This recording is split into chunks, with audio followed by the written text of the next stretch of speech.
McBride Stadium. Trey Rucker scored off of an RBI double from Gunnar Aldridge. The 0-1 from Leverton. It's going to be hit towards third base. They're going to try to turn a double play. They don't, as Aldridge stayed on second. But Bam Thomas is picked off at first base for out number 1. So Bam Thomas goes down.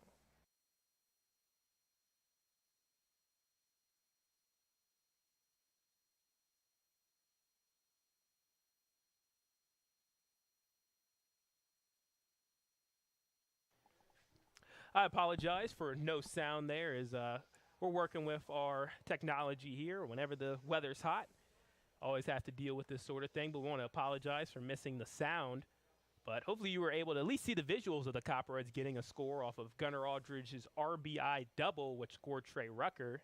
And Kyle Ratliff, the fourth hitter in the lineup, is up to bat now. As he swings, it's going to be fouled out to left field for Kyle Ratliff. So that's strike 1 for Ratliff. The score is 1-0. Copperheads are in the lead in the top of the first against the Richmond Jazz. Copperheads are wearing their orange jerseys today. Richmond Jazz in their navy blue.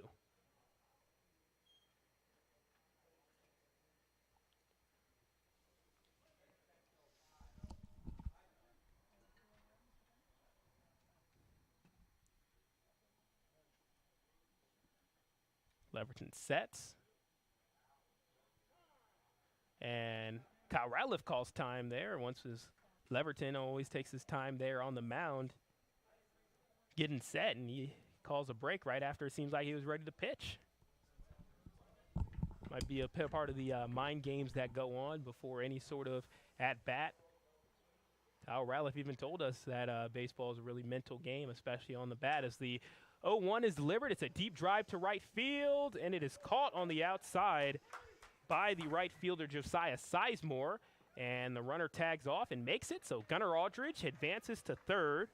Kyle Ratliff is now out on the fly out, and that's out number 2 of the inning. Copperheads up 1-0 here in the top of the first against the Richmond Jazz. Southern Ohio on the season, they are 5-10, sitting at 7th place in the GLSCL South. The Richmond Jazz are up at 6th place, but have 4 more wins than the Copperheads at 9-10, and trying to get back in the mix, coming off of a win against the Xenia Scouts, ending their 6-game winning streak as Josh Steidel is up, takes the first pitch in for a strike. So it's 0-1 to Steidel. Steidel on a bit of a cold streak right now, hasn't had a hit in his last 7 games, so looking to break that here and drive in another run. The 0-1 is going to be grounded up to short. Shortstop throws it out to first base, and that'll retire the side. But not before the Copperheads could put up 1 run thanks to an RBI double from Gunnar Aldridge, scoring Trey Rucker. So the Copperheads leading 1-0 going into the bottom of the first. You're listening to Southern Ohio Copperheads Baseball on YouTube.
It's the bottom of the first inning here at historic McBride Stadium, and the bottom of the first is presented to you by Ohio Health.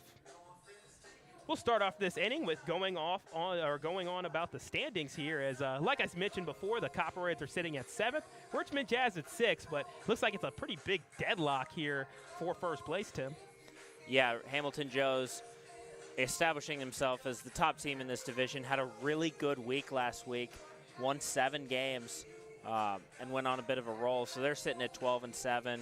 Steam just 2 games behind them, and then really a cluster of teams, the Grand Lake Mariners, Licking County Settlers, and Xenia Scouts all locked in there right at 500, about 2.5 games back in the division. And then the 2 teams we're seeing here today, the Richmond Jazz at 9-10, 3 games back, and then of course the Southern Ohio Copperheads 5-10, sitting 5 games back. Copperheads will have an opportunity in these next couple days to kind of gain back some of those games over the Steam and the Jazz before a pretty tough road stretch, or a pretty tough game stretch next week. Yeah, the Copperheads will have plenty of time to be able to get back up in the standings, as they have more games than anybody else left on the schedule. They have 23 games ahead of them if you count this one here. And again, this is a week where they could come back as their loss total is the same as the Jazz, and you see them, they're right there in the mix. So they're just going to have a really strong week, Tim, and even if they don't, they still have plenty of time left in the season to be able to make up ground, but they have to win series. Again, they're down 1-2 in this series against the Richmond Jazz. They have 2 losses to them, 1 win in that first game in the series, and then now have lost 2 straight to the Richmond Jazz. So if they can win this series right here and win the series over 5 out of the 6 teams in the division, I think they have a good chance to make the playoffs. As Colin Ryan is on the mound, delivers to Aiden Hines for strike number 1. The batting order for the Richmond Jazz, it'll be Aiden Hines batting first, followed by Cade Parker, Austin Deering, Peyton Lane, Josiah Sizemore, Chandler Skelly, Trenton Newer, George Fregoso, and JoJo Wembley rounding out the order for the Richmond Jazz. Aiden Hines has been one of the hottest bats in the league. He's on a hot streak, batting .375 over the last 7 days for the Richmond Jazz. And he took the first pitch for a strike. Second pitch was fouled off for strike number 2. In a 1-0 game here at McBride Stadium, Copperheads in the lead as Ryan sets, delivers the pitch up high. Ball number 1, count is 1-2 to Hines. Colin Ryan able to put together 2 pretty decent starts in his last 2 appearances. Went 5 innings, had 4 earned, had 3 strikeouts and 3 walks in the loss to the Jazz, and then obviously has that immaculate inning working against Xenia that we'll get a chance to finish up tomorrow, so he'll finally get credit for that when that game is completed tomorrow. But Colin Ryan kind of settling in, as really all the Copperheads pitchers are. The entire rotation has kind of established themselves a bit of an order. You've got Colin Ryan, Daniel Walter, Sam Maudsley, Cody Williams, and then Sean Peck kind of leading the way for that bullpen day when those guys go out there. There's a drive out to right field that goes down in foul territory, so the count is still full now, 3-2 to Aiden Hines, who's batting .302 on the year, driven in 7 RBIs, one of the better players in the league, a potential all-star candidate. Definitely headlines this team alongside Austin Deering, who we'll get to soon, and delivers the full count pitch down low for a walk as it just missed the strike zone. So Aiden Hines gets a leadoff walk, and that'll bring on Cade Parker out of Gulf Coast Community College. Cade Parker batting .259 and driven in 6 RBIs for this Richmond squad. So again, Richmond Jazz are wearing the navy jerseys and navy batting helmets. Copperheads in their bright orange jerseys with green caps, gray pants, which have been their go-to road look on the season. Copperheads up 1-0 here on the road at McBride Stadium in the 4th of 5 matchups against the Richmond Jazz. And first pitch there to Parker is up high for ball number 1. Cade Parker, he scored the game-winning run in Game 3 of this series as he had the game was tied at 3-3, and Drew Barber hit a single right in between second and third base. And it was a heartbreaking moment for this team as they had a really solid outing in terms of pitching. They did pretty well with the bats in the last couple of innings, and just a rough way for the game to end. But Cade Parker was the beneficiary, and he scored the winning run for the Richmond Jazz, who won that game 4-3. Pretty much everything similar defensively today for the Copperheads. Bam Thomas, really the only change for today. Mitch Class will get the day off, so Bam will move over to first base as Gunnar Aldrich sits in that DH position. Mason Nadolny on the third base corner. Maverick Stallings, Carson Shepard. Runner goes. Steidel tries to make a throw. He's not able to make it in time, but nevertheless, there's at least a strike as Ryan delivered a strike one to Cade Parker, but not before Aiden Hines could get to second base. So count is 1-1 for Cade Parker. He's playing shortstop today. Ryan sets on the mound, looks back, delivers the pitch, and it's going to be lined out to right field and down for a base hit. And we'll see if the runner stops. No, Hines is going to try to go all the way home. He will make it. So it's an RBI single from Cade Parker, and that scores Aiden Hines, and we're all tied up at 1 at McBride Stadium with nobody down. And on comes one of the most dangerous hitters in the GLSCL. He leads the league in home runs. It's Austin Deering, and against the Copperheads, Tim, he has absolutely dominated. Yes, he has. He doesn't seem to miss when he has to play the Copperheads. Really great year. 6 for 13 with 3 home runs against the Copperheads this season, Sedric. A really dangerous bat. So the newly tied game, Austin Deering sets up at the plate looking to burn the Copperheads again. Colin Ryan has some other plans here as this isn't Colin Ryan's first time matching up against the Jazz. He did pretty well earlier this season. He pitched 5 innings and a nice start there against the Jazz. As Deering fires a shot, it's a deep drive to left field. It's down for a base hit. And Deering is going to get to second base, and the runner will stop as the runner slipped, and he will get back to third base safely. As Cade Parker advances to third, Austin Deering picks up the double. Great piece of hitting there by Austin Deering. Put that ball in the gap. Clayton Hodges just not able to get back there quick enough. He was playing a little bit more shallow and then off towards the foul pole there in left field and wasn't able to get over there in time. So that brings up Austin Deering's percentage on the year against the Copperheads to 7 for 14, so now batting .500. He's definitely been the most dangerous batter for the Copperheads to deal with so far this year. And the next batter is Peyton Lane, who's batting .234 on the year. He'll work with 2 runners on and no outs in a tie game 1-1 here at McBride Stadium in Richmond, Indiana, in a battle for potentially 6th place here in the division.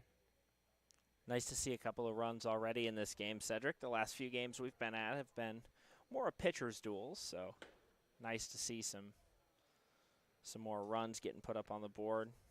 The 1-0 pitch is off the mark for ball number 2 to Peyton Lane. And yeah, I agree 100%, Tim. And whenever you put the Jazz and the Copperheads on the field together to battle it out, you're always going to see some fireworks as these two teams have played some really great games. We saw game 1. It was a 6-run 8th inning, which won the game for the Copperheads 10-6, highlighted by the Bam Thomas home run to right field. Game 2, Copperheads led 6-5 with a into the 7th inning, but a big 7th and 8th inning lifted Jazz to a 12-6 win. And then it was more of a pitcher's duel in the 3rd game, low scoring, 3-3 going into the 9th. But Drew Barber's RBI single gave Richmond a 4-3 win at home versus the Copperheads. So that's how the series is 2-1 in favor of the Jazz, as Peyton Lane took ball number 3 in 3 pitches. So it's a 3-0 count with 2 runners on. Ryan trying to avoid loading the bases. 3-0 on its way. In for a strike. Solid pitch there from Ryan. Getting right into the glove of Steidel, hitting that strike zone right in the middle. So now the count's 3-1 for Peyton Lane. Still a pretty solid batter's count. Yeah, Peyton Lane was able to sit off that one in a 3-0 count. Wasn't in a position where he needed to swing, especially on a ball that was close like that. And a big swing and miss there for strike number 2. And Colin Ryan does a great job of working the 3-0 count back into a full count. And we'll see a pretty big payoff pitch here as the Copperheads are looking for out number 1 in the bottom of the 1st inning, tied 1-1 against the Richmond Jazz.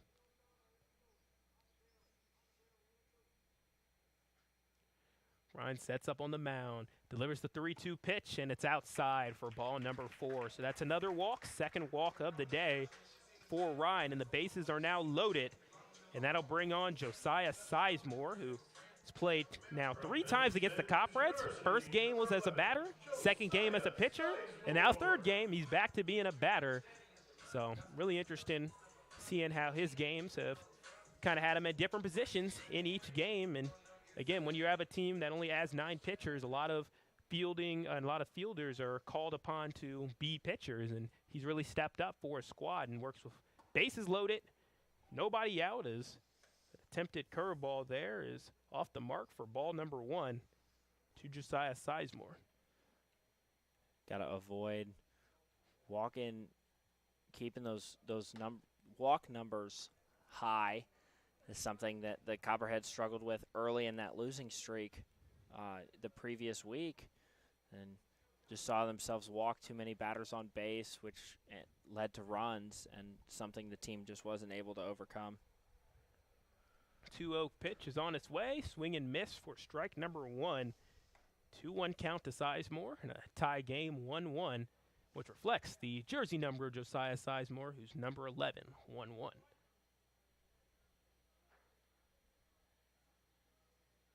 Two-1 pitch on its way, down low for ball number 3, so it'll be a 3-1 count to Sizemore. Copperheads, what I said in the intro, which unfortunately got blocked out because of auditory issues we had, but the Copperheads got to put the puzzle pieces together. They've shown times in the season where the bats have been on fire and times where the pitching has been absolutely terrific. They just got to put those puzzle pieces together, and they'll find some success. There's a pop fly. It looks like it's going into foul territory. Can Steidel make a play? No. It lands in the crowd. It bounces off, and Steidel fields it in one bounce. But unfortunately, it'll just be, actually more fortunately for the Copperheads, it'll be strike number 2. So it'll be a full count here for the Southern Ohio Copperheads. Game tied at 1-1. Copperheads once again in their orange jerseys. Richmond Jazz in their blue. Always like to specify it against this opponent, since the Richmond Jazz also have bright orange jerseys that they wear sometimes as well. Payoff pitch on its way with the bases loaded, and it's fouled backwards once again. So we'll do it again, 3-2. No outs. Seeing the ball really well at this at-bat, able to kind of pick and choose which pitches he wants to swing at, being really selective as a hitter. Chandler Skelly is on deck for the Jazz, and we'll see a little break from Sizemore as he takes a moment to relax here. Colin Ryan trying to keep going a really good streak of pitching performances, as the Copperheads have only averaged 3 2/3 runs given up over their last 4 games. As the payoff pitch seems to be fouled off or potentially be hit by pitch. It looked like he got his bat in front of him to kind of deflect the pitch away. So be another payoff pitch here, as this is pitch number 9 of the at-bat.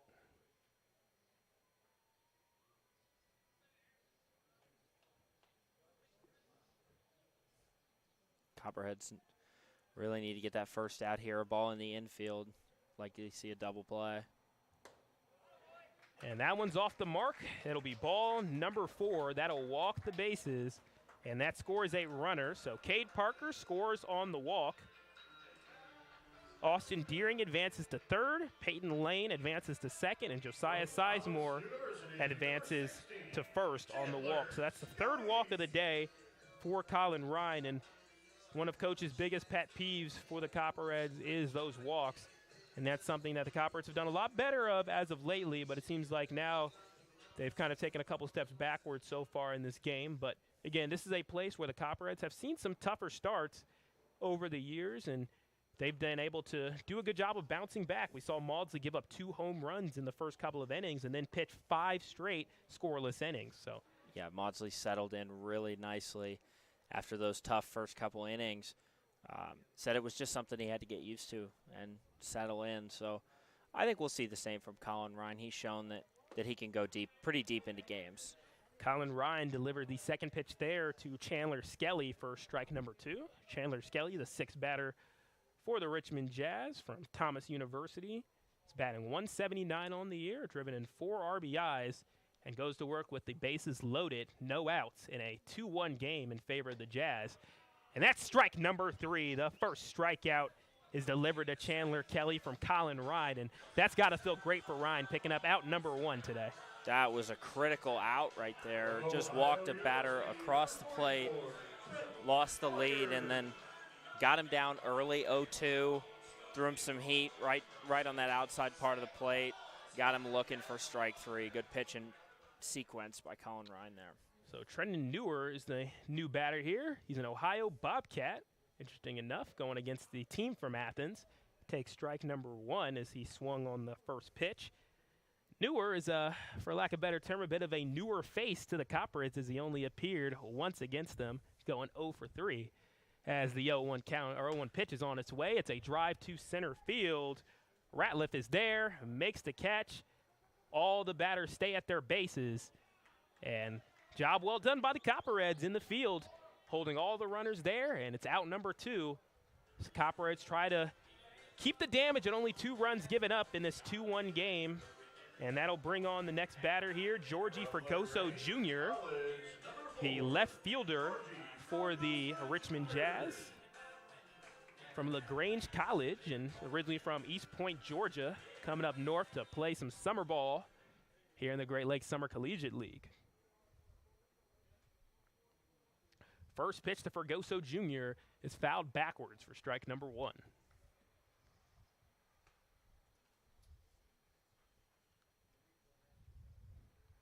After 5 straight batters got on, now that's 2 straight batters retired as Ryan has done a good job of bouncing back and getting settled into the game. And sometimes you just got to shake off the rust since the Copperheads haven't played in a while. And then, of course, with the pitcher schedule, you don't get to play a game for quite a long time.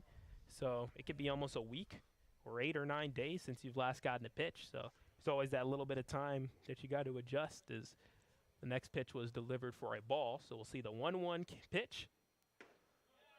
Fregoso takes it for strike number 2, and now Ryan is 1 strike away from getting out of this inning.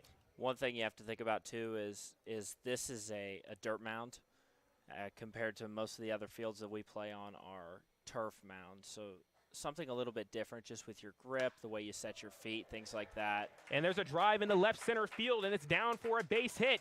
Can they turn 2? There's some issues fielding the ball in the outfield, and all 3 of the runners that were on before the at-bat are all going to come in for a score. Tough break for the Copperheads as Georgie Fregoso Jr. drives in 3 runners on an RBI double. And really bad timing for the Copperheads for that to occur. So now the lead is 5-1 for the Richmond Jazz here in the bottom of the first inning. Tough break. I don't know what happened out there in the outfield, whether between Hodges and Kyle Ratliff. Just weren't able to get that ball fielded cleanly. And good heads-up base running by the Richmond Jazz. See that they were having issues out there and come across the score. Yep, head coach Michael Skelly out there at third base for the Richmond Jazz, doing a good job of the air traffic control there. His first pitch is taken upstairs for ball number 1 to JoJo Wembley.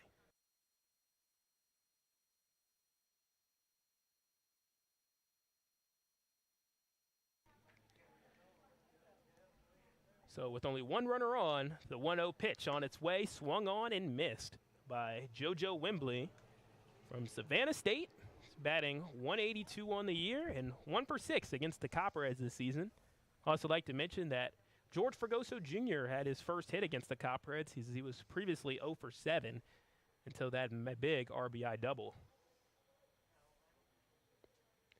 1-1 on its way and taken for strike number 2. Colin Ryan with another chance to potentially get out of the inning. Score is 5-1 in favor of the Richmond Jazz, wearing their navy jerseys as they're trying to bat around the order. This is their 9th batter here in the bottom of the first. 1-2 on its way. It's going to be a drive to left field and down for a base hit. It will score another runner as great base hitting by the Richmond Jazz as that's going to be a standing double, RBI double rather, to JoJo Wembley. And now the score is 6-1 very quickly for the Richmond Jazz as they're starting to open the game up a little bit here in the bottom of the first inning. And now they've batted around the order. So Aiden Hines, who had a walk the first time that he was up, is now back here to bat for the Richmond Jazz. Put that in an absolute great spot. over there. Nothing Hodges could have done to get to that ball any sooner than he did. Just a great piece of directional hitting from JoJo Wembley.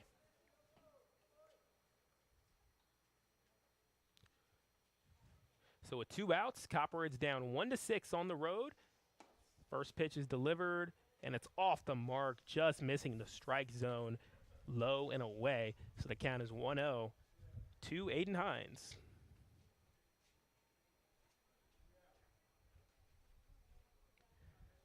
One thing that the Copperheads have to improve on is they're giving lots of teams chances to bat, as you're getting guys going 4 or 5 or 6 at-bats as the ball is fouled backwards, hitting the rooftop, and getting caught at the nice little canopied area of McBride Stadium. But like I was saying, Tim, the Copperheads, there's a lot of games where they're only having 2 or 3 at-bats, and it's hard to get hot with the at-bats when you're not getting a lot of chances to be able to get hits while the other team's getting 4 or 5 or even 6 times around. And it gives the other team more opportunities to score more at-bats. Obviously results in more chances to score, and by limiting yourself in those at-bats to 2, 3 at-bats a game, you're not giving yourself or the rest of the team the opportunity to score those runs. Jazz in the lead 6-1. Trying to add to their lead with 1 runner on, as we'll see the 2-1 pitch to number 14, Aiden Hines. Swings and misses there. I'll say off of a foul tip, but nevertheless, same result, strike number 2. So the count reads 2 balls, 2 strikes, 2 outs in the bottom of the first here at the historic McBride Stadium in John Cate Field. There have been greats like Jesse Owens who have run here at this field. Definitely adds to the historic quality, former home of the Richmond River Rats.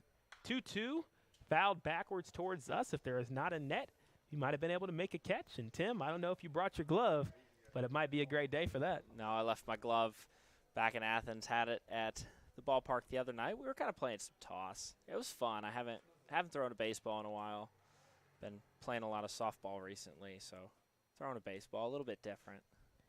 There you go. Way to go out there. Get the arm loose a little bit.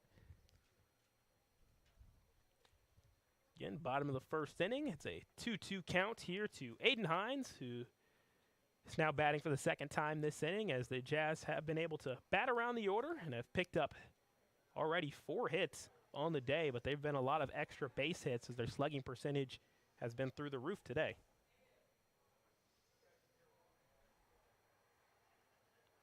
Ryan sets up, takes his time, looks back to hold Wembley, and it's fouled off. So we'll do it again at 2-2. And also you got to think about pitch count here, as Ryan's had to go through a lot of pitches so far this inning.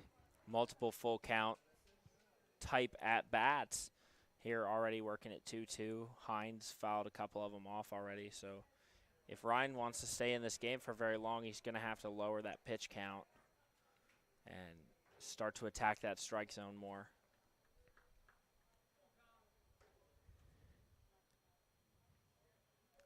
Two on its way, and it's going to be a deep drive out to right center field. Rucker tries to dive and makes the catch. What a catch by Trey Rucker to retire the side. Copperheads do give up 6, but after that play, that can hopefully give them some momentum going into the top of the second inning. Once again, Copperheads down 1-6. You're listening to Southern Ohio Baseball on YouTube.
It's the top of the second inning here at the historic McBride Stadium, and the Copperheads are down 1-6 here against the Richmond Jazz, as it'll be Mason Nadolny, Maverick Stallings, Clayton Hodges, your 6, 7, 8 batters due up for the Copperheads, who have a little bit of work to do, as Nadolny fouls that one right in front of third base there, and it'll be strike number 1 to Nadolny.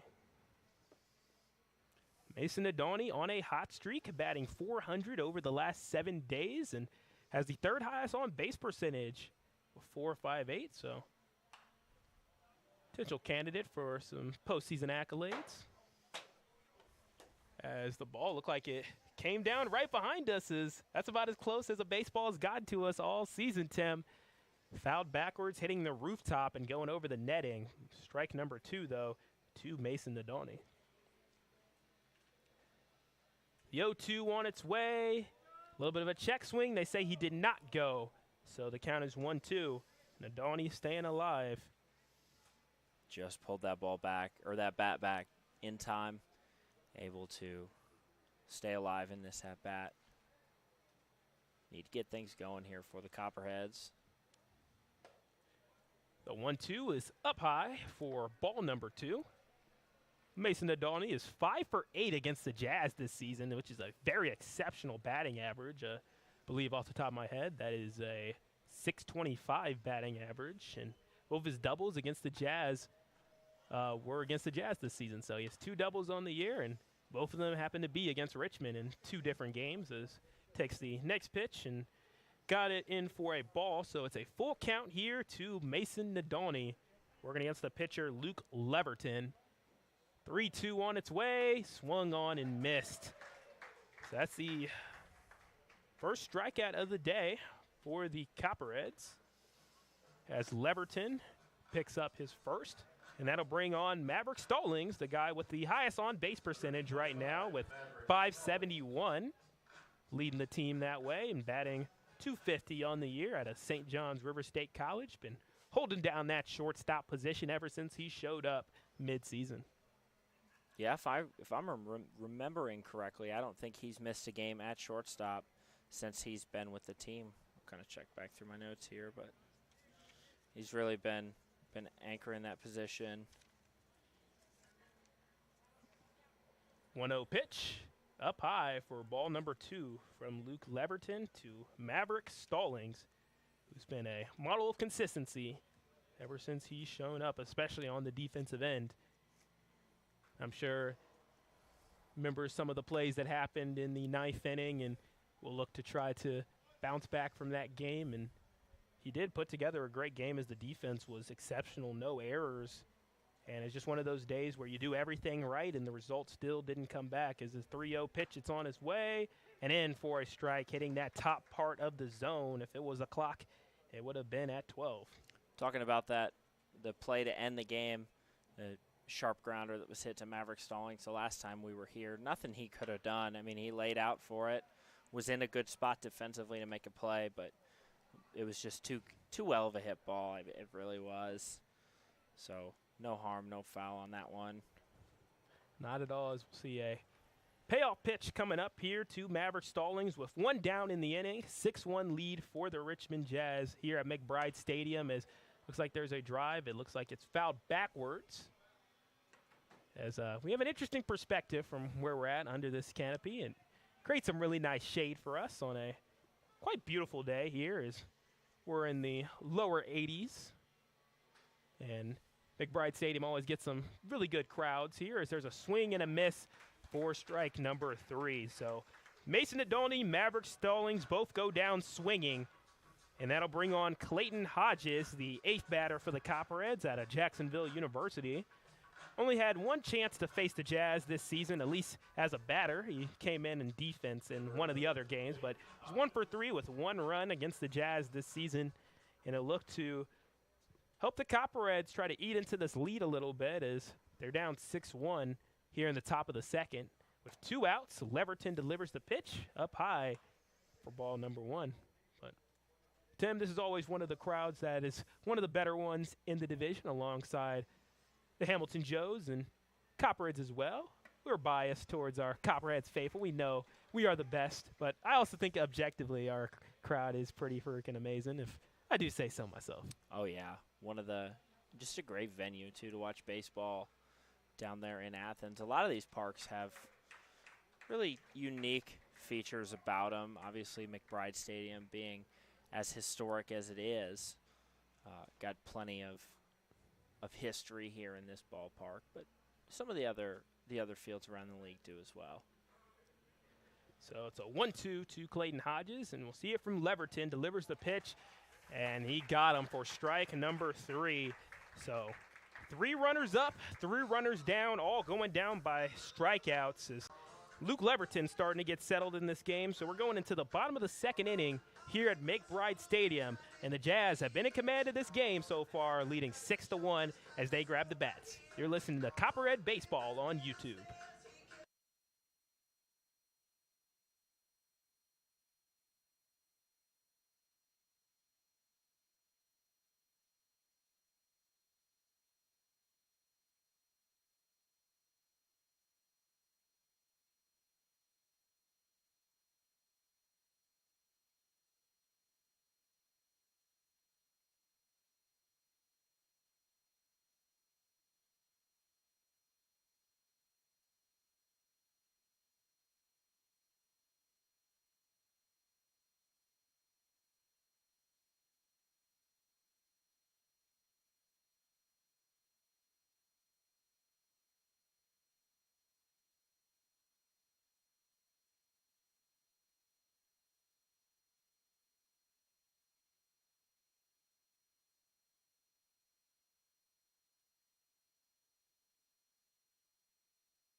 It's the bottom of the 2nd inning here at McBride Stadium. The bottom of the 2nd is presented to you by Jackie-O's.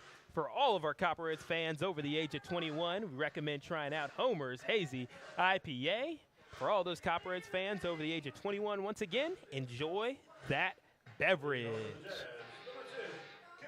Richmond Jazz will look to add to their lead here in the bottom of the 2nd inning. Hardy leading by 5 off of 4 hits and 1 error from the Copperheads. Colin Ryan still on the mound, and he'll match up against Cade Parker, who already has a RBI single to his name. First pitch, inside and high for ball number 1.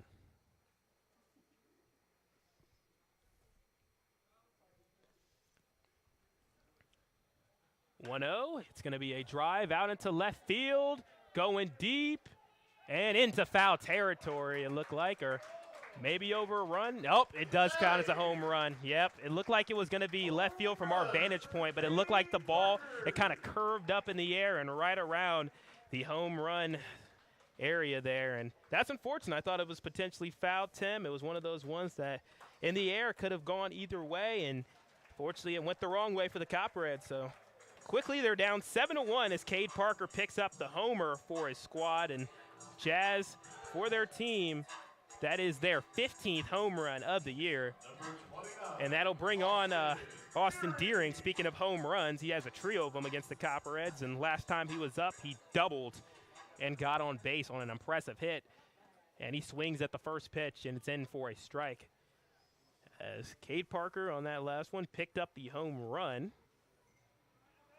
As for our games, we always have interesting vantage points here.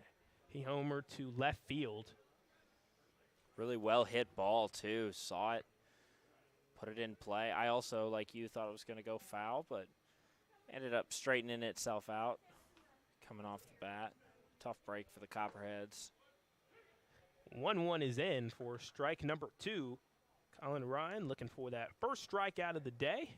Or actually, sorry, second strikeout of the day. He got Michael Skelly swinging back in the first, and now he gets Deering swinging. That's not an easy thing for the Copperheads to have. So Colin Ryan doing great work there against Deering. Big sigh of relief.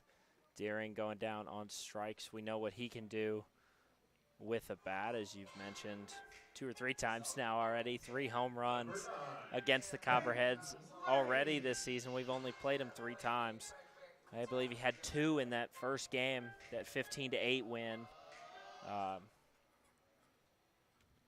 Peyton Lane is now up and takes strike number 1 from Ryan. Peyton Lane has a walk, to his name on the day and was able to score alongside Sizemore, Deering, and Lane off of the RBI double from Fragoso, and takes the second pitch in for a strike. Peyton Lane, he had a great game one against the Copperheads, went 3 for 5, and played a not-so-great game in Game 3, where he was 0 for 4. Did not play in Game 2, as the 0-2 pitch on its way, and it's going to be a drive out into left field. Hodges trying to run for it. It goes down for a base hit. Hodges isn't able to get there in time, and now they catch the runner in between bases, and it's going to need a Houdini trick for Lane to get out of this one. Copperheads trying to do their best to play this well, and they got the runner. So that's 2 down in the inning. And good work by the Copperheads as Clayton Hodges did a great job of taking the ball off of one bounce, delivering it to second. They were able to catch him in the middle of trying to get to second base to turn that single into a double. Yeah, Shepard, Stalling, Bam Thomas, and Colin Ryan doing a really good job communicating on that, making sure we didn't have any kind of throwing errors like we saw the other day with when the Mariners had us in a bit of a pickle situation. Saw those throwing errors resulted, I believe, in a run as well on that. So, yeah, good job just continuing to communicate.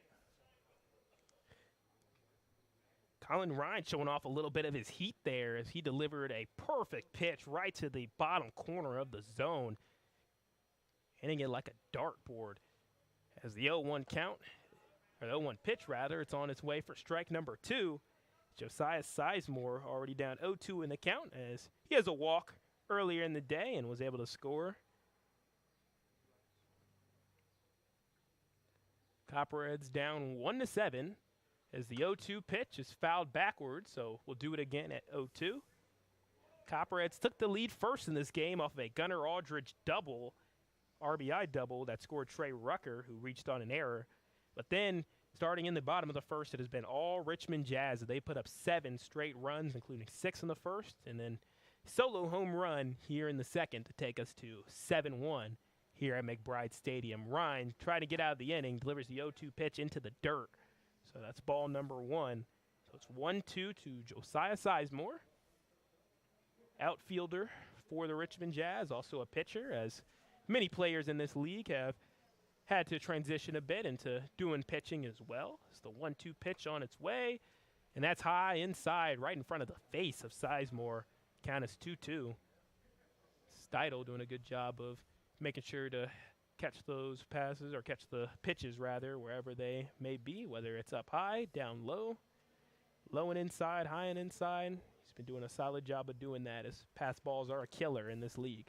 Despite the up and downs of the pitching staff this year, Copperheads have only had to resort to a position player once, and it was actually here against I believe it was against the Cincinnati Steam here really early in the year. Jordan Long got a chance to throw an inning, pitched all right, didn't give up any runs, had, I believe, 1 strikeout. But the Copperheads pitching staff has really worked itself out. Pop fly to right field, or shallow right field rather, and catch is made out there by Carson Shepard, the second baseman. And speaking of Carson Shepard, he'll be due up in the top of the third alongside Trey Rucker and Gunnar Aldridge, your 9, 1, and 2 batters for the Copperheads. Copperheads give up 1 as they grab the bats going into the top of the third inning. You're listening to Southern Ohio Baseball on YouTube.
It's the top of the third inning here at McBride Stadium. The Copperheads have some work to do, down 1-7 against the Richmond Jazz, looking for win number 10 of the season to join a very crowded group of teams with 10 wins on the year, including the Cincinnati Steam, Hamilton Joes, Jetbox Baseball Club, Ice Haulers, Michigan Monarchs, and the Lima Locos all have 10 wins on the year, and Richmond trying to do the same, as there's a big group of teams at 500, and the Jazz want to join that. But now we have a really interesting matchup coming on, as Carson Shepard will be the first batter of this inning, ninth batter in the lineup. He's an Ohio Bobcat, and he's going against a Miami Redhawk on the mound in Luke Leverton. So this should be an interesting matchup, a little battle of the bricks here on the field, as there's a deep drive into left field. Will it go down for a base hit? No, it's going to be a foul out. So in terms of Miami versus OU, Leverton wins round one against Carson Shepard. Tough break, really solid contact there from Shepard. Wasn't able to drop that one into the gap. So now that is 6 straight batters retired. Actually, make that 7 straight batters retired here for the Copperheads. And that'll bring on Trey Rucker, who has the only run of the day for the Copperheads, as he picked up a run off of an RBI double from Gunnar Aldridge. And first pitch from Leverton, in for a strike, hitting that outer portion of the zone. So the count is 0-1 after that fastball. And Rucker ended up hitting it to second base, and there were some issues there as he chops that one out to third base, and the play is unable to be made. That's an error. So Trey Rucker, on 2 straight at-bats, reaches on errors. Looks like they'll call that one actually a hit. It was something that the players and coaches have talked about when playing here at McBride Stadium, where it is all natural. Sometimes the balls will hit the grass and kind of take weird bounces, and I think that was a scenario where that happened. Peyton Lane just not able to get it after the weird bounce kind of went off to his left. So once again, we'll have to reiterate, they are going to score that as a hit. So Trey Rucker picks up his first hit of the day. It'll be a single, infield single, and that'll bring on Gunnar Aldridge, who has an RBI double on the day, and that's when our audio wasn't working, but I'll let you know of some of his impressive stats here over the last 7 days, as he's on a hot streak, batting .444 over the last 7 days, which is second highest in the league over the span, not just on the Copperheads team, but in the league, which is absolutely excellent for the Michigan State man. And I know the Spartans and the coaching staff there have got to be pretty excited with what they've seen from Aldridge lately. He's really come into his own here.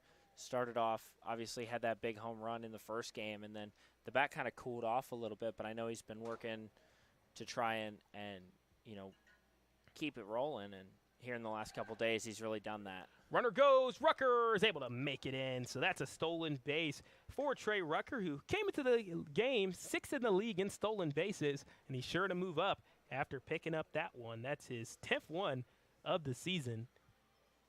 And Gunnar Aldridge with 1 runner on, now on second base in a 7-1 game in favor of the Richmond Jazz in the top of the third inning. We'll see the 0-1 pitch from Luke Leverton. Leverton sets, delivers the pitch too high over the plate, but a little bit above that strike zone. So it's a 1-1 pitch, or 1-1 count to Gunnar Aldridge, who is 2 for 8 on the year against the Richmond Jazz. Takes the 1-1 pitch in for a strike.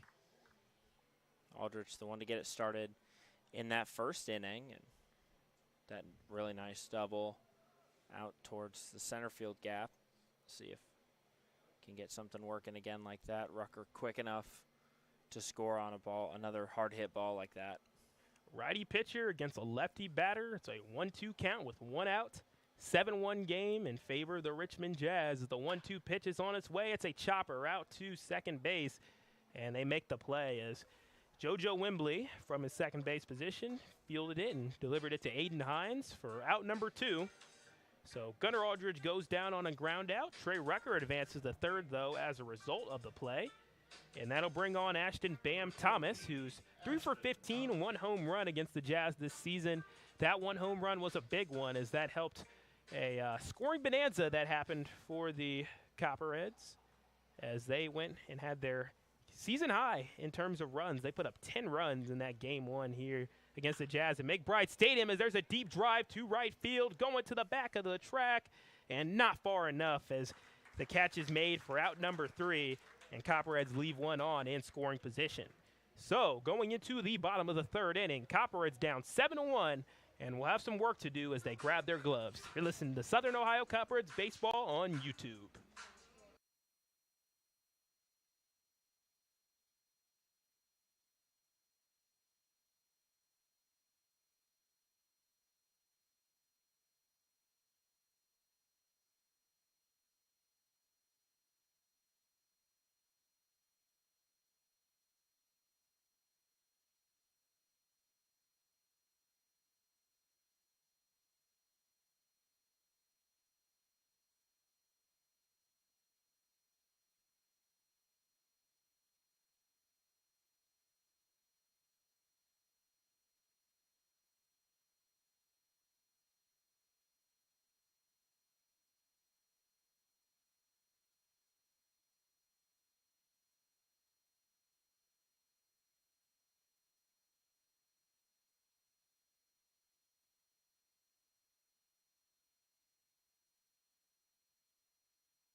It's the bottom of the third inning here at McBride Stadium. Copperheads down 1-7, and the bottom of the third is presented to you by OUCU Financial, where you belong. For the Richmond Jazz, it'll be Chandler Skelly, Trenton Newer, and George Fergoso Jr., who will be due up in this inning, the 6, 7, and 8 batters for the Richmond Jazz, and their bats have been red hot. So many hits, you could make music with all of those notes as there's a drive into foul territory. Nadani makes the play, 1 down. Great start to the inning, something the Copperheads need. They need a quick inning here to kind of keep themselves in this game, keep Rhines' pitch count low enough that he can continue to stay in the game. This will bring on Trenton Newer, who has a fly out to his name. It was out number 2 of the first inning, getting his second time to bat here. It's an Ohio Bobcat. You see the first pitch in for strike number 1. Trenton Newer did not decide to swing on that one, so it's a 0-1 count. 0-1 pitch. It's going to be grounded into deep left field.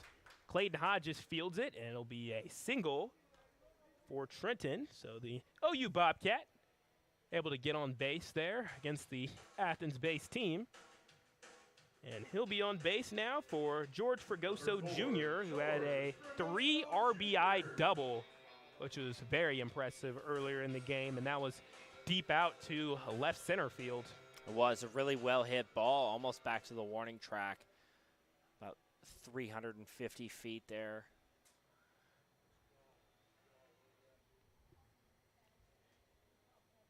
See the first pitch to Fergoso is fouled off as showed some big power there. Just missed it late. So the count is 0-1. Copperheads coming off of 2 days of rest. Richmond Jazz playing their 4th consecutive day. And it's a bit of a double-edged sword. Sometimes having days of rest can be good and you feel really refreshed after that as there's a pickoff attempt. Runner is safe. But also it could get you out of the current streak that you were in, having days off as well, and you have to shake the rust off. I think it's a little bit of both for this team. Copperheads did get a couple chances to practice and, make some necessary adjustments, things they saw at the end of the week last week that they kind of wanted to tweak. I know a couple of the guys hit the cages and worked on a couple things with their swing to try and fix some timing issues that were going on. But I agree. I think a lot of the guys just kind of relaxed a little bit, used it as a reset, and then now maybe having to shake a little bit of the rust off. Runner goes. It's going to be a deep fly to center field, or actually left field, rather. Hodges makes the play. Runner scampers back, 2 down.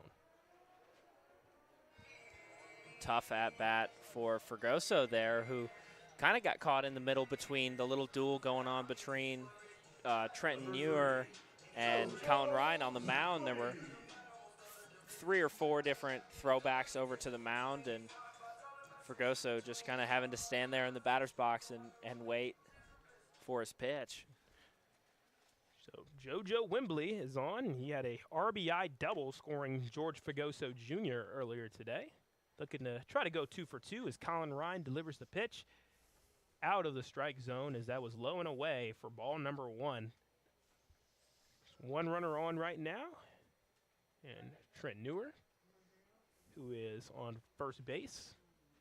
It's a 7-1 game in favor of the Richmond Jazz, who put up 6 runs in the opening inning and put up 1 in the second off of a solo home run from Cade Parker.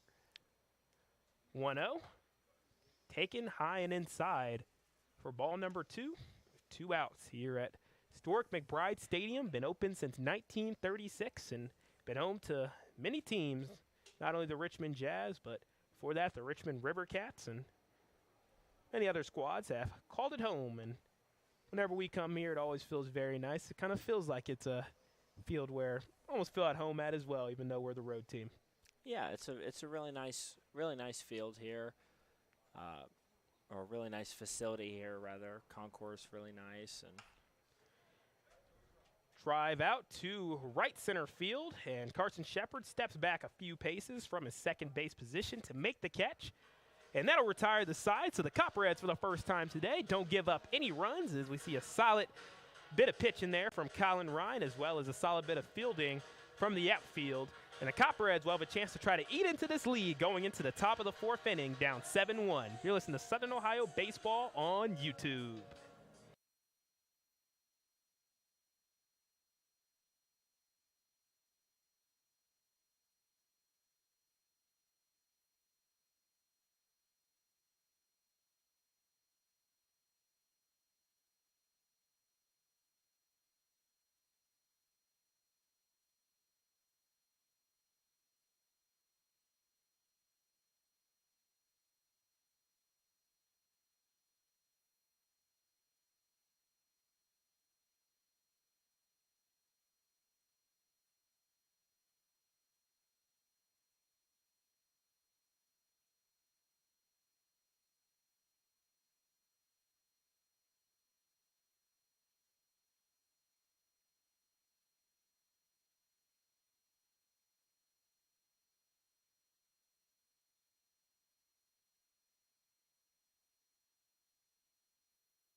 It's the top of the 4th inning here at McBride Stadium.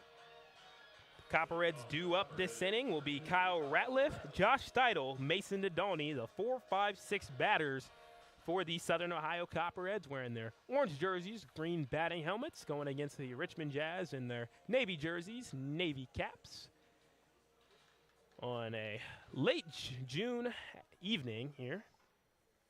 The temperature probably just dipped right below 80 degrees now as we get into the evening. Is the first pitch from Leverton to Ratliff, low and away and in the dirt. As Chandler Skelly, the catcher, had to put his glove out there to keep the ball from being a pass ball, but the count is 1-0 to Kyle Ratliff, who has a flyout on the day. Big swing and miss there from Ratliff, so the count is 1-1.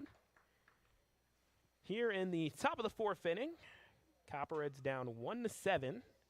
They did score in the opening seconds of the game, or I should say more opening minute, rather. It was Trey Rucker got on an error, and then Gunnar Aldridge took the first couple of pitches there and was able to get an RBI double. But since then, it's been pretty much blanks for this Copperhead squad, as there's been a hit by Trey Rucker, which got him to first base. But other than that, it's been pretty tough going here at McBride Stadium, as we'll see a 1-2 pitch on its way from Leverton. And just misses the strike zone inside, as that one could have gone either way. The count is 2-2 as Ratliff stays alive. And we've seen Kyle Ratliff this season get some big hits. He has a couple of home runs, one of them coming against the Richmond Jazz. As the 2-2 pitch on its way and fouled off, as Ratliff almost got that one and would have been gone. Saw just enough of that one to stay alive.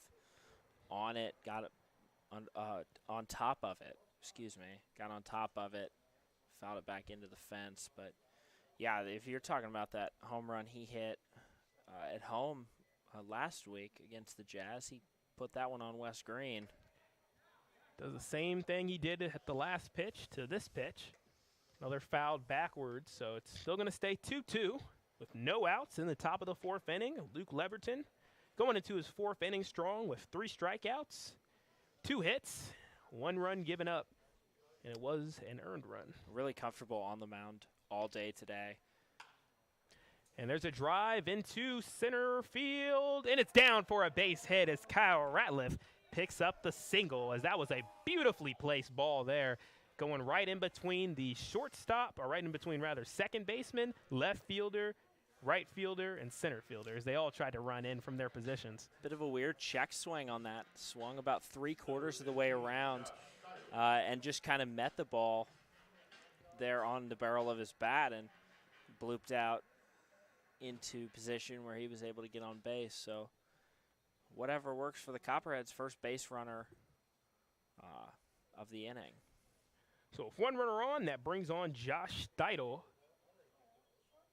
Been one of the best bats for the Copperheads this season. He choppers it over there to short, and the play is made as Cade Parker from a shortstop position went over to make the play, but isn't able to turn 2, only is able to turn 1, so Ratliff advances to second. So some progress was made there with the at-bat. So with 1 down, Mason Nadolny will come up, and Mason Nadolny was a part of that second inning where Leverton just had control of the game as he picked up 3 straight strikeouts. Mason Nadolny will try to get his first hit of the day here at this at-bat.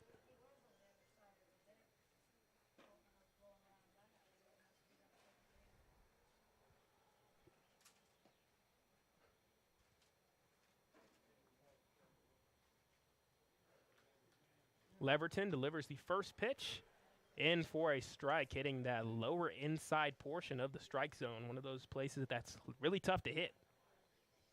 Yeah, it is. You kind of have to drop your whole stance to swing around on one of those, especially Mason, a taller guy in there, about 6'4". A little bit harder to hit those lower pitches.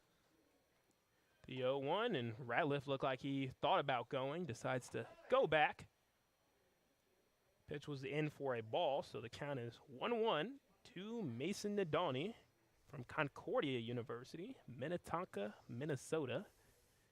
Glad to have that city name down, as I butchered it back in week 1, and apologize to all our people watching from there. Got your city name right now, as there's been a couple of errors, and, you know, here in the broadcast booth, we sometimes swing and miss as well. Every once in a while, Sedric. We're not quite professionals yet, but we're sure on our way. I agree, Tim. And, you know, we have our fair share of home runs as well. We do. Had some good calls this year, waiting on this offensive explosion that I'm speaking into existence. It is. So we can keep the ball rolling. Hope so. We hope so. We've seen it from the Copperheads.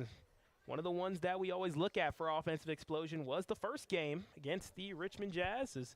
That was played way back on June 12th, 17 days ago, as we're really starting to get into the season now. It was a offensive explosion off of 10 runs there and added a home run there. It was just fantastic. As 1-2 count will be on its way as Leverton try to make sure Ratliff stays honest. Ratliff, one of the fastest players on the team, says that he has not been on a team where he has not been either the fastest or tied for the fastest throughout his whole college career. One of the crazy things about this season so far is just how fast pass ball. Yep, pass ball there. Kyle Ratliff's able to get the third. But continue, Tim.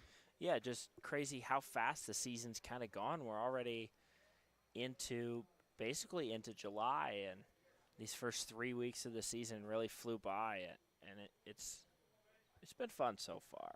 Really has, watching this team go out and compete every day. Of course, and seeing the ebbs and flows of the season, and we've gotten some really nice highlight moments, of course. Of course, you think back to Ratliff's home run against the Xenia Scouts, or think of the walk-off RBI from Josh Steidel on opening night to get the win for the Copperheads, or going on the road against the division-leading Hamilton Joes and pulling off a 7-4 win behind the arm of Sean Peck. Again, just a lot of really great moments for this Copperhead squad and lots of great memories. It just feels good to have baseball back in Athens. As the 3-2 pitch, it's on its way. It's going to be hit out to left field and caught and out. So that's out number 2. As solid work there on the hot corners by Peyton Lane. And Mason Nadolny goes down, and with the runner in scoring position at third base, Maverick Stallings may have a chance to potentially bring him home, as the Copperheads do not want to leave a player on third for the third time in this game. Peyton Lane over there at third base did a really good job holding Kyle Ratliff at first, not throwing that ball too soon, and potentially giving the speedy Ratliff a chance to score. So Maverick Stallings has a strikeout there, as he took the first pitch in for a ball. So the 1-0 pitch on its way. High and inside, so count is 2-0 to Maverick Stallings. Shortstop, defensive staple, as we always like to emphasize there, as he's been terrific as he hits that one out to the short and is delivered in to first base to Aiden Hines to retire the side. So Copperheads, for the third time today, they leave a runner on third base, something they cannot afford to do if they want to try to come back in this game. Jazz will grab the bats when we come back up 7-1. You're listening to Southern Ohio Baseball on YouTube.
It's the bottom of the fourth inning here at the historic McBride Stadium in beautiful Richmond, Indiana. And the bottom of the fourth inning is presented to you by Ohio Health. Copperheads down 7-1 as we got a new pitcher on the mound. But before that, we'll say how Colin Ryan's day was. As Colin Ryan went 3 innings pitched, 7 hits, 3 walks, 2 strikeouts, 7 runs given up, all of them earned by the Richmond Jazz there. So that'll bring on the new pitcher, Jarrett Oakes, for the Southern Ohio Copperheads, and he'll go against Aiden Hines, Cade Parker, Austin Deering, the 1-2-3 in the order. So going against one of the tougher parts of this Richmond Jazz team, who had a really bad start to the year. They were sitting at the bottom of the standings, and then they put it together a bit over these last 10 games as they have won 6 out of their last 10 to get back in the mix. As the 0-1 pitch is going to be lined out to left field. Clayton Hodges fields it on 1 hop, and it's another single, as that is the 8th hit of the day for the Richmond Jazz, as their bats have been absolutely on fire. They've been seeing the ball really well coming in, and a lot of really good directional hitting from these Jazz hitters, able to kind of find the gaps all over the outfield and put them in really difficult positions for the Jazz, or for the Copperheads defensive players to get to. Richmond Jazz did have a game against the Copperheads where they did put up 12 runs. That was game number 2 at Bob Rinn Stadium, where the Jazz's bats were just absolutely on fire, especially throughout the 7th, 8th, and 9th, in the 7th, 8th, and 9th innings.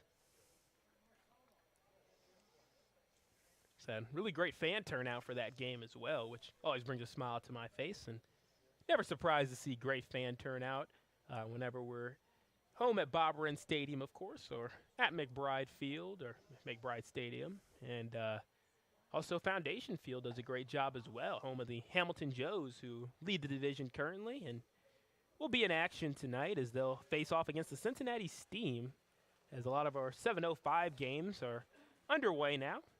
Grand Lake is playing Licking County and other GLSCL South action. So Grand Lake, they're up 1-0 as the 1-1 is fouled backwards for strike number 2 to Cade Parker.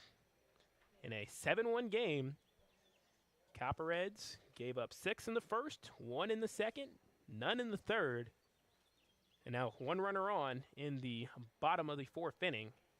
Richmond Jazz trying to increase their lead over the Copperheads.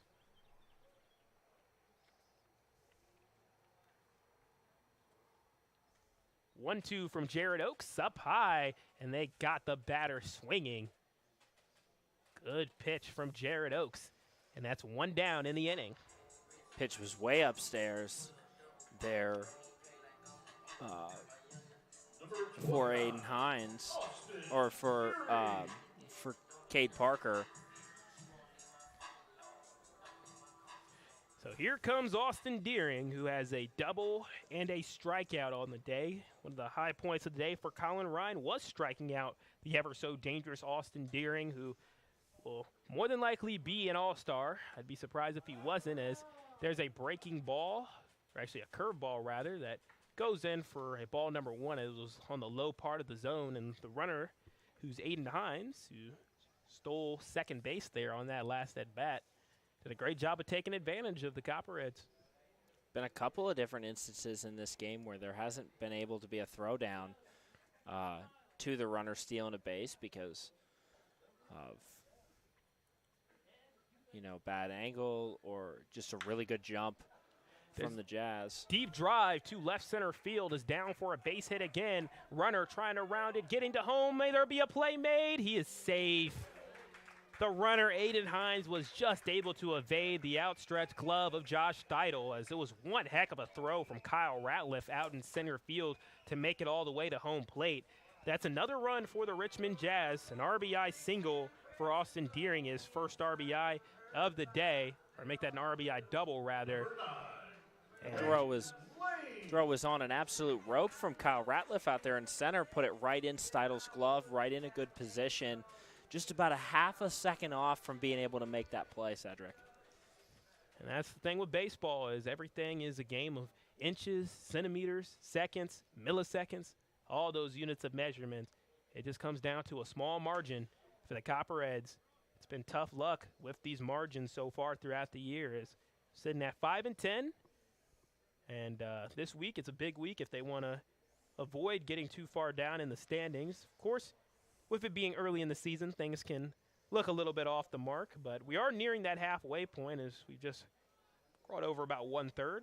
At least everybody else is at the halfway point as the Richmond Jazz are in game 20 out of 38. So it is the halfway point for them, but the Copperheads, they're still just at about the 1/3 mark. As the runner will go, and they're not able to make a throw, so that's Austin Deering advancing from second to third base for the Richmond Jazz, now in scoring position with only 1 out in the inning. They already got a run previously from Aiden Hines scoring off the RBI double from Austin Deering, who's just an absolute problem at the plate whenever he comes up to bat. And the pitch was in for a ball to Peyton Lane, so it's a 3-0 count in 3 pitches. As Jared Oaks fires, and it's way too far inside. So that's ball number 4. That walks the runner. Runners on the corners for the Richmond Jazz. And that's what Josiah Sizemore will have as he comes up to bat. Austin Deering again, really good timing on that stolen base.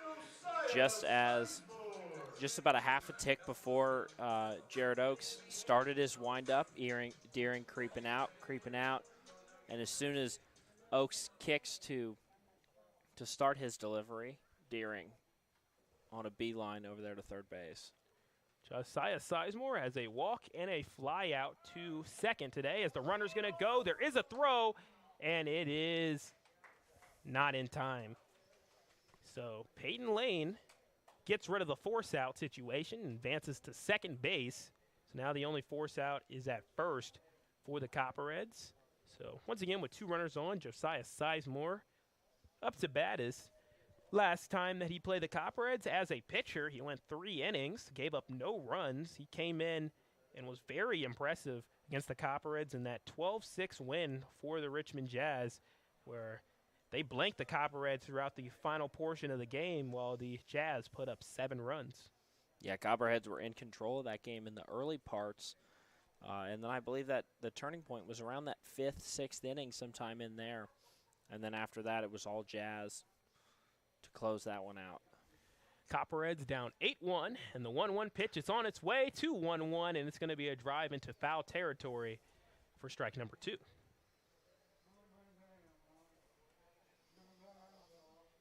Copperheads and Jazz will also get the Mariners very soon on the schedule, as the Jazz will play the Mariners coming up. They'll play them here at McBride Stadium.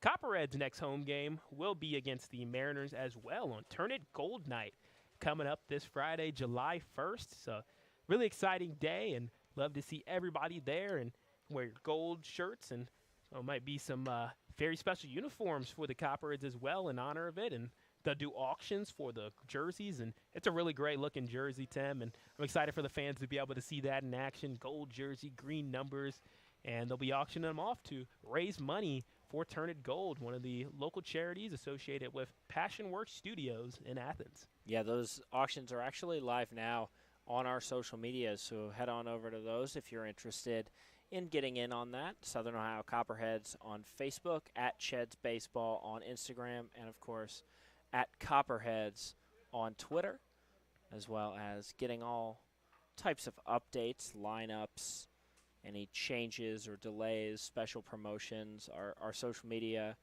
team does a great work making sure everything is as up-to-date as possible for you guys. Yep, they do an exceptional job. Shout out to Skylar Watts, as well as Trevor Stevens, as there's a deep drive from Sizemore out to center field, caught by Ratliff. Runner tags off. There's going to be a play at the plate, and it ends up going past Steidel. So Deering scores. Jared Oaks runs to get the ball before the other runner can score, but solid work there clearing the bases, as it's just been all Richmond Jazz so far today, as it'll go down as a triple there. Scoring a runner there. It might be, it says 9 runs here. I'm trying to think, because Austin Deering scored, and had Peyton Lane also looked like he might have came in as well, or he's at third base. So I think I got myself a little turned around here with my scoring. But think that'd be Sizemore on third base. Unless he was. Oh, no, Sizemore went down on the fly out, of course. So it was Peyton Lane. Peyton Lane is at third. Austin Deering at home. As there's an example there of a swing and miss as a broadcaster. That's all right. We got the call right, and the scoreboard in the ballpark matches the scoreboard here on the stream. So, amen to that. So Chandler Skelly is up. He had a strikeout and a fly out to fly out to third base in the third inning. So 0 for 2, looking for that first hit of the day with 2 outs in a 9-1 game for the Richmond Jazz, as everything has been coming up their way. Starting to approach do or die time here, unfortunately, for the Copperheads. Need to get out of this inning, and they will. Yeah, drive out to right field, caught by Trey Rucker. And that retires the side, but Copperheads give up a couple of runs there, a duo of them, as they're now down 9-1, and they're going to have to start making things happen, as you said, Tim, because the run rule after 7 innings, if they are down by at least 10 runs, the game will be called before it gets to 9 innings. So the Copperheads will have to do some work here to not only get back in the game, but to try to get this game into 9 innings. You listen to Southern Ohio Baseball on YouTube.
The top of the 5th inning is here for the Southern Ohio Copperheads, as they're down 1-9, and the bottom of the 5th, which we're in the top of the 5th, but we'll still shout out Jackie O's nevertheless, because they are a proud sponsor here of the Southern Ohio Copperheads. And if you haven't tried the Homer's Hazy IPA, for all our Copperheads fans over the age of 21, enjoy that beverage, as Leverton delivers the first pitch of the inning to Clayton Hodges for ball number 1.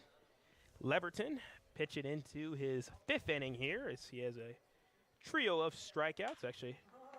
And there's a hit there from Hodges. Wembley throws, and it's in time. Wembley with an impressive throw out there to Hines to retire the batter. Good job coming across his body. Wembley drifting off to his right, sets his feet, kind of throws across his body to get Hodges out at first base. That's a tough throw. Not easy at all, kind of off of that back foot a little bit, and he's able to show off the arm strength, getting it there to Hines in time. And that'll bring on Carson Shepard for round number 2 of OU versus Miami Battle of the Bricks Baseball Edition, as Leverton won round 1 against Carson Shepard as he had a fly out. And now he takes the first pitch for a ball. So it's a 1-0 count. In the regular season between the Bobcats and the Redhawks, it was a 2-2 series, as the Miami Redhawks and Ohio Bobcats, they had a couple of really great games, and Chase Harris, the pitching coach for the Copperheads, was a part of some of those games against Miami, including a very exhilarating win, 10-9 out there in Oxford. It was a extra innings game. Always crazy when OU and Miami get on the court or on the field, and doesn't matter what sport it is, always a really intense rivalry. A lot to play for between those two schools. Yep, one of the biggest rivalries for the Ohio Bobcats, alongside, of course, some of their local in-state rivalries, as well as the Marshall Thundering Herd, as there's a hit out into the hot corner, and the catch is made by Peyton Lane, and he's really been holding it down at third base for the Richmond Jazz. Been making plays all afternoon. Peyton Lane again. What a great play. Reaction time on that to get that out there. Shepard hit that ball really well. Would have probably been an extra base hit for somebody as shifty as Carson Shepard. So good job by him, or good job by Peyton Lane. So we're back to the top of the order with 2 outs in the inning. Copperheads down 1-9. As Trey Rucker takes the first pitch for a ball. Trey Rucker reached on an error in the first inning and scored the only run of the day off of an RBI double from Gunnar Aldridge, and then had a single where he was retired at third base. But the Copperheads had a couple scenarios today, 3 of them where they left a runner in scoring position at third base. The second pitch was taken for a ball, so it'll be 2-0 pitch on the way from Leverton. Throws it in for strike number 1, hitting the bottom quadrant there of the strike zone. So it's 2-1. 2 outs at McBride Stadium. Copperheads trying to eat into this lead any way that they can as the 2-1 pitch is fouled off back towards the dugout. So now it's 2-2 for Trey Rucker going against Leverton, trying to get out of the 5th inning. Need to get something going here for the Copperheads offense. They're starting to run out of time in this game to close that lead and work themselves back in it. The trend that this game is going towards is another one of those run rule games, and we just hate to see that. 2-2 on its way. It's going to be Chopper fouled, going out right before the third base. And it'll be 2-2 again for Trey Rucker, who is 4 for 13 against the Jazz this season. Not bad at all. Batting around that 300 mark, which is his average on the year. He's batting 306. Takes the 2-2 pitch outside and away. So it's a 3-2 count. We'll see if Trey Rucker can either force a walk or get a hit here against Leverton as the payoff pitch on its way high and inside for ball number 4. And Trey Rucker will triumphantly take his walk to first base there. So with 1 runner on, it'll bring on Gunnar Aldridge in a very similar situation to the first inning, as Trey Rucker was able to get on off of a mistake or off of some sort of error or issue from the Jazz, whether it was an error or whether it's a walk. And Gunnar Aldridge was able to drive him home with a well-placed double right down Broadway. So we'll see if Gunnar Aldridge can do it again. He is 1 for 2 on the day in a 9-1 game where they definitely need something and need a little bit of a spark if they want to come back. Gunnar Aldridge takes the first pitch outside for a ball. So you have a righty pitcher versus lefty hitter matchup as the afternoon turns into evening. Trey Rucker scampers back to first on the pickoff attempt. He is safe. Whoever in the Copperheads staff tonight is doing Trey Rucker's laundry is going to have their work cut out for him. He has been sliding all over this field today. Shout out to Trevor Stevens, Director of Player Operations. He does the laundry as well for the team. And with some of these days being quick turnarounds, where the next bus tomorrow is probably going to leave at 12 a.m. for the doubleheader against Xenia coming up. Yeah, you just got to be prepared, and doing the laundry is an important thing to get the uniforms ready, especially when you have back-to-back road games. You got to wear the gray pants both days in a row. So it's 2-0 here to Gunnar Aldridge in the top of the 5th inning here at historic McBride Stadium. Trey Rucker goes, pitcher holds, Rucker's there in time, he's safe. That's his second stolen base of the day. Good heads-up base running by Trey Rucker. kind of caught Leverton not really paying attention. And Leverton hesitating a little bit on the mound before he delivered that pitch to Aldrich. But, Tim, you know who never hesitates when he's trying to steal bases? It's Trey Rucker. He's been absolutely exceptional at it. As there's going to be a drive out into left field, and it goes foul. So tough fortune there from Gunnar Aldridge. The count is 3-1 now to the Michigan State man. Both of these two teams looking to increase their strikeout totals as they are last in the leagues in those respective categories. For the Copperheads, it might be more due to the fact they haven't played in as many games as most teams and have had a couple of run rule games, which, of course, decreases the amount of time you get to play. So they are at only 107 coming into this game, or actually 108 coming into this game. The Richmond Jazz are at 107, both near the bottom of the league. 3-1 pitch on its way outside. It looked like, oh, they actually call it a strike, as I thought that was definitely outside of the zone. But umpire, and from our perspective, is kind of in the way of that, so he could see it a lot better than us. So do it again here.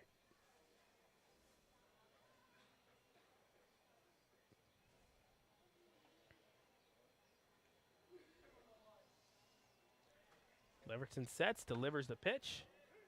Now it's definitively a strike, so now we see the 3-2. As Tim, did you see what happened there? Why they? I think the scoreboard here, as well as my scoreboard, actually got a little bit ahead on that. I think it was a 2-2 pitch low and outside to make it, or a 3-1. It was a 2-1 count, pitch outside, make it 3-1. Called strike there.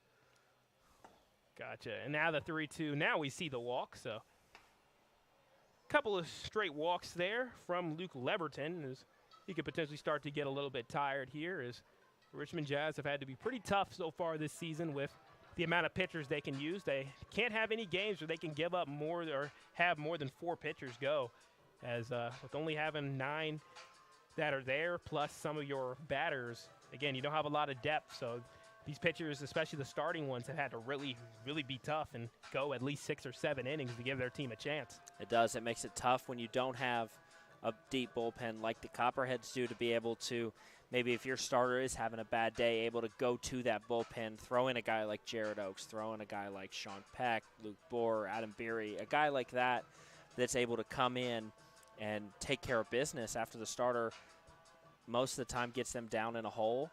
Able to come in like that. The Jazz not able to have that kind of opportunity, only having 9 pitchers. So Luke Leverton in his 5th inning pitched here. 3 hits allowed, 2 walks, 3 strikeouts, only giving up the 1 run, and it was earned. And now we'll go against Ashton Bam Thomas, who had a ground out for out number 1 in the 1st and a fly out out in the 3rd inning.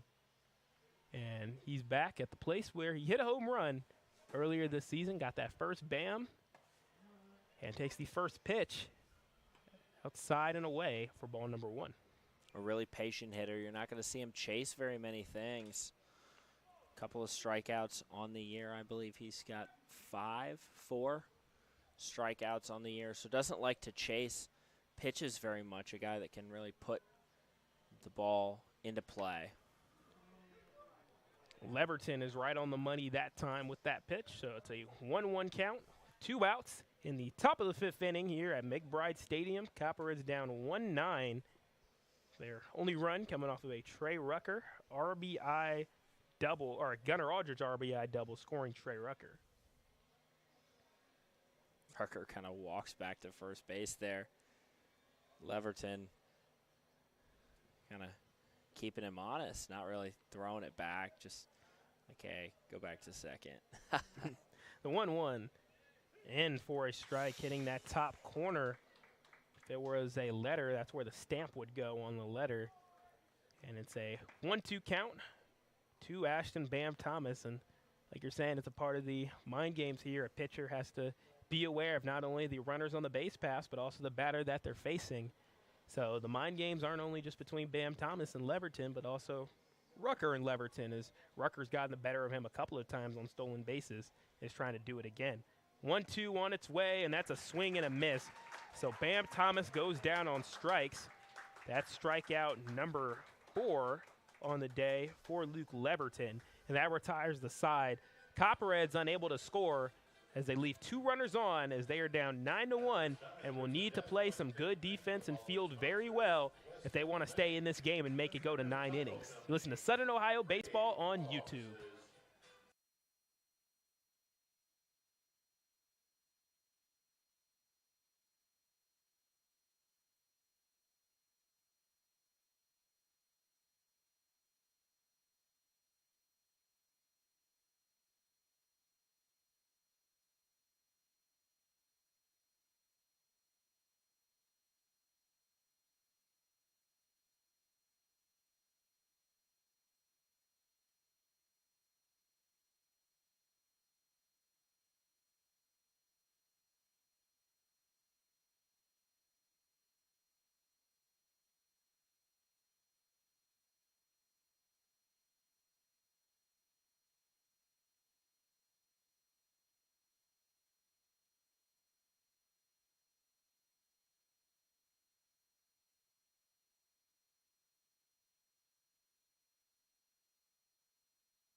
It's the bottom of the 5th inning here at McBride Stadium, and the bottom of the 5th is presented to you by Jackie O's. Leading off this inning, it'll be Trenton Neuer from OU, who will be batting first, followed by Georgie Fregoso and JoJo Wembley. Copperheads down 1-9, and they have a new pitcher in, as it's Dylan Herner. Haven't seen him in a little while. Glad to see him back in the lineup. Out of Edison State Community College, teammate with Jordan Long from Berkeley, Michigan. Pitched 1 inning and only allowed 1 hit and 1 run, 1 walk and 1 strikeout against the Jazz. So getting one of everything in an earlier matchup against Richmond. And the first pitch to Neuer is in for strike number 1. So good start from Herner. Jared Oakes, the first relief pitcher of the day, had a decent stat line. He went 1 innings pitched, 2 hits allowed, 1 walk, 1 strikeout, 2 runs allowed, and both of those were earned for Jared Oakes. Herner delivered the second pitch there for a ball, so the count is 1-1 here in the bottom of the 5th inning as we're getting through this game pretty quickly here. There's a pass ball as the ball skipped across the ground like a stone across water. Nevertheless, it's ball 2 as no runners are on. Nobody can advance or benefit off of the pass ball. So it's a 2-1 count to Neuer, who has a fly out and a single.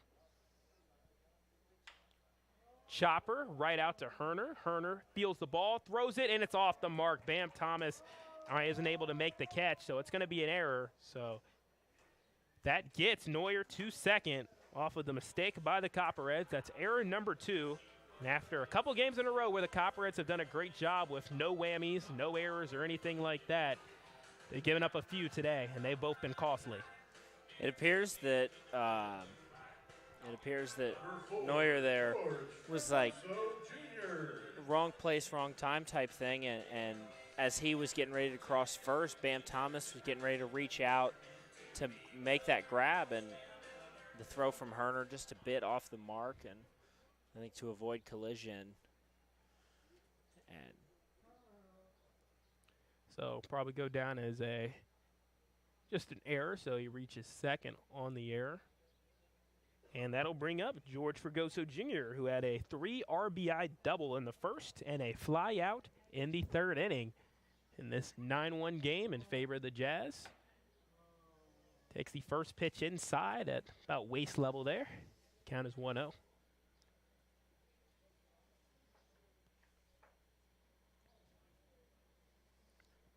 We're all a pretty rough day for the Copperheads, but the relievers here are going to try to keep this score at 9 runs and give the Copperheads some time to be able to potentially come back. We've seen Copperheads put up 10 runs in a game, and it was against the Richmond Jazz, so they have it in them to be able to potentially get 10, and they'll need 10 to win it here at McBride Stadium, as it's now 1-1 to Fregoso. Hanna looks back and decides to step off the mound real quick to make sure to keep Neuer honest at his second base position. And it's going to be a drive out into right field. Rucker's there, slides, makes the catch. Runner will stay at second, and that's 1 down in the inning. So Fregoso flies out to right field, and that'll bring on JoJo Wembley, who has an RBI double, just like how Georgie Fregoso has an RBI double. And then he also has a fly out in the third inning. One thing that's impressed me a lot about Trey Rucker this season is his ability to make adjustments while the ball's in the air to make sure that he's always underneath that and having to, dive if necessary, but really always seeming to be able to make a play on a ball out there in the outfield. He's been absolutely exceptional there in the outfield, and it's no wonder why he was a top 150 outfield recruit coming out of high school. From IMG Academy, one of the most prolific high schools in many sports, of course known for their football team, but also basketball, baseball, volleyball, every sport under the sun. IMG has it, and they're elite at it down in Florida. First pitch to Wembley was a strike. Hanna delivers the second pitch, also for a strike. So it's a quick 0-2 now to JoJo Wembley out of Savannah State. Another player from Georgia. You see a couple of Georgia players as people like Bam Thomas as well from Georgia, and so is Georgie Fregoso too. Foul tip, and looks like Steidel's a little bit shaken up there. He's going to walk it out a little bit. So it's drop strike 3, so it'll be 0-2 once again to number 3, JoJo Wembley, with 1 runner on. Copperheads down 1-9 thanks to a 6-run first inning from the Richmond Jazz, a 1-run in the second off of a solo home run from Cade Parker, and then 2 runs in the 4th inning. There's a bit of a foul. So that was a very weird one as he tried to look like to get out of the way, and it looked like the ball incidentally collided with the bat, and it fell safely in for strike number 2 as it is a foul ball. So do it again. 0-2, 1 out. From my position down here, it looked like where it hit him, and then he didn't react, so I was like, oh, wow, that's tough guy right there, but must have went off his bat or something. That was weird. To not react to a 80 mile per hour pitch, you'd have to be like Iron Man or Superman or some sort of superhero right there. The effort has been super, though, for the Richmond Jazz today as they're up 9-1 over the Southern Ohio Copperheads. And the back of the top of the lineup will come up after Hanna picked up his first strikeout of the day. Aiden Hines, one of the most prolific batters here in the GLSEL, especially over the last 7 days, will come up. He has a walk, a single, a fly out, but 2 runs on the day. So solid output from Aiden Hines, the leadoff batter of the day for the Richmond Jazz, as the ball, first pitch there, is bouncing off of the ground for ball number 1. Looked like Josh Steidel is back up and toughing it out as it looked like he took a ball somewhere to the leg and was able to walk it out. So say 1-0 count. 1 runner on, Hanna delivers, and that one's off the mark, so it'll be a 2-0 count with runner on second in a 9-1 game. 2 outs in the bottom of the 5th inning. Copperheads trying to avoid going down to the run rule, as it's happened a couple of times this year, is a 2-0 pitch on its way in for strike number 1. Hanna got him. Good pitch there by Hanna. Working that. Got behind early, 2-0, and then now able to work himself back into this one. What a comfortable 2-1.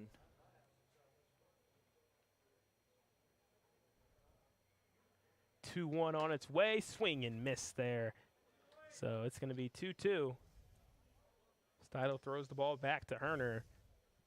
Hanna has a chance to be able to get out of the inning with 2 strikes, 2 outs. Bottom of the 5th inning here is we're halfway done with this game at McBride Stadium. Will be the last game that the Copperheads play against the Jazz on the road, as they'll get one more matchup on the 7th of July, as there's a drive out into right field, and it's down for a base hit in a perfect spot. A runner will score, as it's going to go down as an RBI double for Aiden Hines, scoring Trenton Neuer, from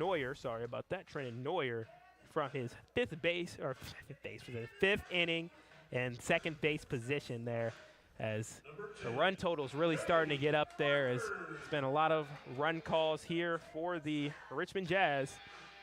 It's been a really tough out for the Copperheads, so Neuer scores.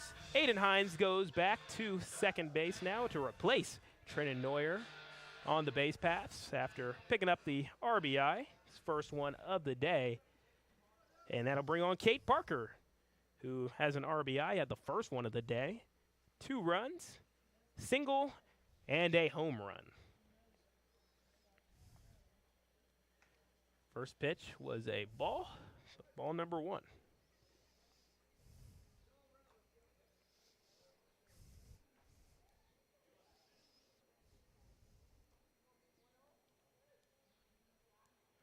Hanna looks back. 1-0 on its way, up high. So it's ball number 2 with 2 outs. Copperheads down 10-1 against the Richmond Jazz, looking for a win number 10. They have won 6 out of their last 10 games, trying to make it 7. As there's a deep drive into left field, Cade Parker gets it down for another base hit, and that's going to score another runner. Cade Parker jogs to 2nd base, as the doubles have been there in bunches for the Richmond Jazz. And now officially they are up by 10, as it is an 11-1 game here in Richmond. Great hit, great well-located balls all day by this Richmond Jazz team. They've been absolutely picking apart this defensive lineup for the Copperheads, finding every little gap they possibly can, whether that's center field, left field, right field, in between some of the defensive players, in the infield as well. Cade Parker added to his fantastic day, and now things don't get any easier, as Deering is back up at the plate and fouls off the first pitch from Hanna. So that's strike number 1 for Austin Deering, who has a double, a strikeout, and a single. So 2 for 3 on the day. Another solid performance for a man who's done very well against the Copperheads, batting 8 of 15, batting over 500 against the Copperheads. And nice job on the curveball there, as pitch went down perfectly. So that's 2 quick strikes here to Austin Deering, as the Richmond Jazz have put up 2 in the inning so far and have a runner on 2nd. Copperheads trying to get out of this inning, and they know they're going to need to get something the rest of this way, at least before the 7th inning, where this game will go down by the run rule, as looks like Deering had to move back, do a little back juke there to avoid the pitch. That was inside for a ball, so it's a 1-2 count for the Richmond Jazz. Biggest difference in this game right now is the 11 hits for the Richmond Jazz to just 3 for the Copperheads. Is nice play there by Mason Nadolny. Mason Nadolny tells Peyton Lane, anything you can do, I can do better on the hot corners, as he makes the catch there to retire the side, but not before the Richmond Jazz could increase the lead up to 10. So for the Copperheads, they need to get something going before the 7th inning, or this one will end early. You listen to Southern Ohio Baseball on YouTube.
It's the top of the 6th inning here as Southern Ohio Copperheads. It's been a tough out so far, down 11-1 against the Richmond Jazz. Kyle Ratliff, Josh Didle, Mason Adoni, 4, 5, 6 batters up for the Copperheads. And for them, they're going to need at least one hit over these next 2 innings, or not one hit, more like one run. If they get that, they can at least push this game to 9 and keep themselves in it and give themselves some more times to stage a potential comeback. One of the big things that glares at me right off the score sheet today, Sedric, 5 guys left on base today for the Copperheads. And if you think about it, you can't factor in all 5 runs because obviously guys do get left on base. But you know, a earlier part of this game, a 6-3 ball game or a 7-3 ball game is a lot more manageable than being down 7 or 8-1. So unless a big comeback happens, the Copperheads would lose the series to the Richmond Jazz, but still have a chance to face them one more time at home in front of the crowd at Bob Wren Stadium in that game coming up on the 7th. This will be a part of a nice homestand coming up where the Copperheads will get 7 of 8 at home as the 3-1 pitch is an absolute bomb out into left field, going towards the wall, and that ball is gone. Kyle Ratliff with the hasta la vista, and that's a way to get a run. And Tim, I mistakenly said the Copperheads just needed one hit to get back in this game. Well, it turned out to be the truth. You were right, Sedric. Put that ball about 340 feet out there to left center field, just to the left of that scoreboard. And Kyle Ratliff, one of the guys that can, as we've said all season long, can open up a game with just one swing of the bat, and he does it here again. His fourth home run of the season, and he's working up, trying to get back towards Austin Deering at the top of the league home run leader. Exactly, Tim. Right in front of Austin Deering, Kyle Ratliff ties him for first in the league in home run totals.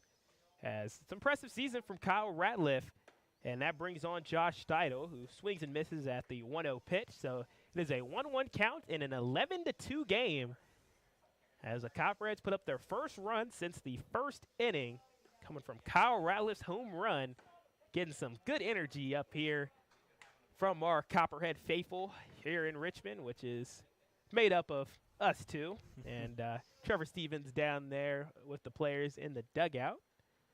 And all of you guys watching us on the stream, as there's a deep drive going into shallow left field and in for an out.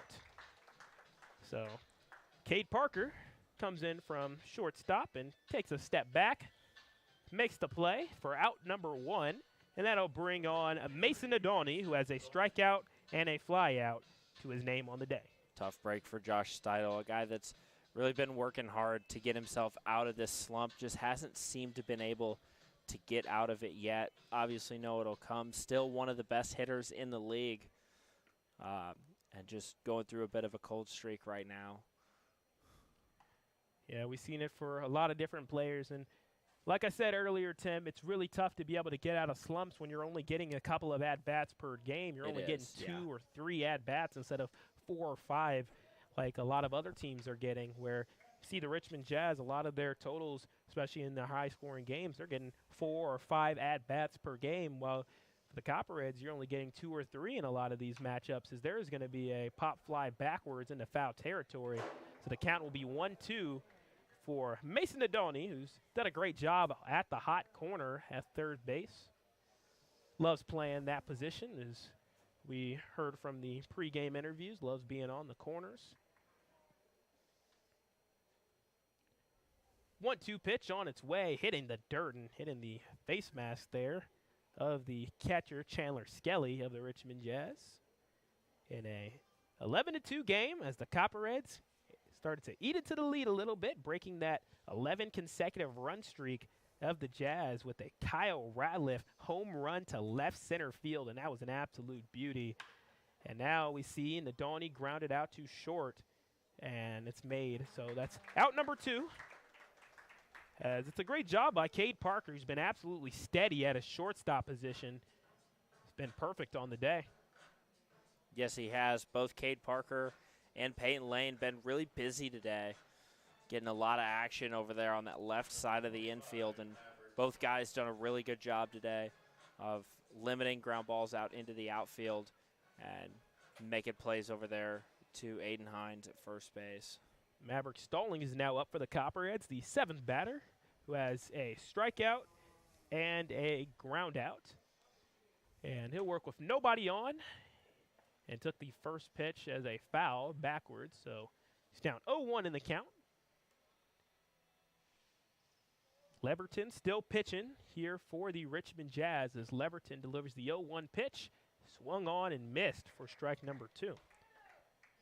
I'd like to say thank you to all the Copperheads fans that have joined us here on the broadcast, as well as the Richmond Jazz fans as well. Welcome to our stream. Love being able to have a couple of listeners as well and sit back and enjoy the nice American tradition of summer baseball, as the 0-2 pitch is going to be just fouled off. So it'll be 0-2 again, as Maverick Stallings trying to keep this inning alive, as the Copperheads did do a good job of at least getting the deficit to back to under 10. And that's huge, as the Copperheads, if this deficit remains under 10, they could keep the game going.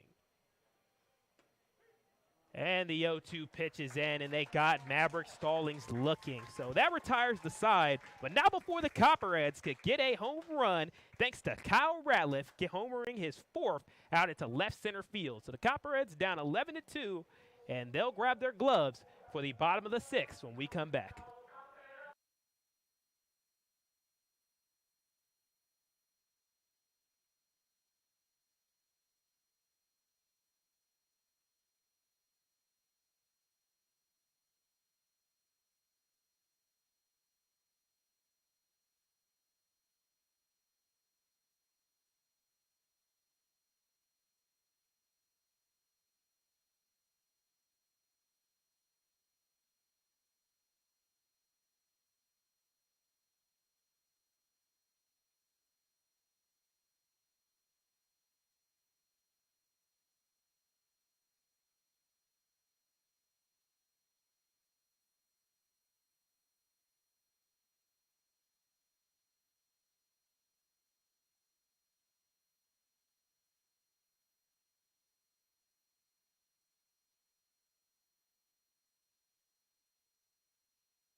It's the bottom of the sixth inning here at McBride Stadium. The bottom of the sixth is presented to you by OUCU Financial, where you belong.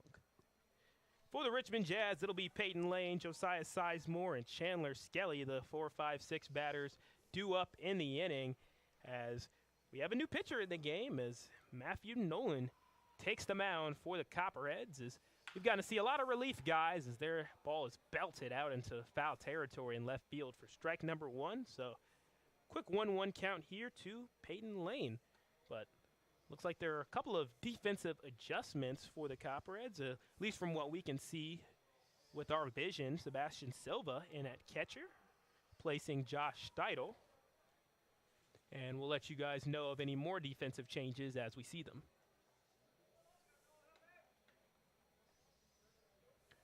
So the 1-1 pitch is in for ball number 2 from Nolan. Nolan from Ontario.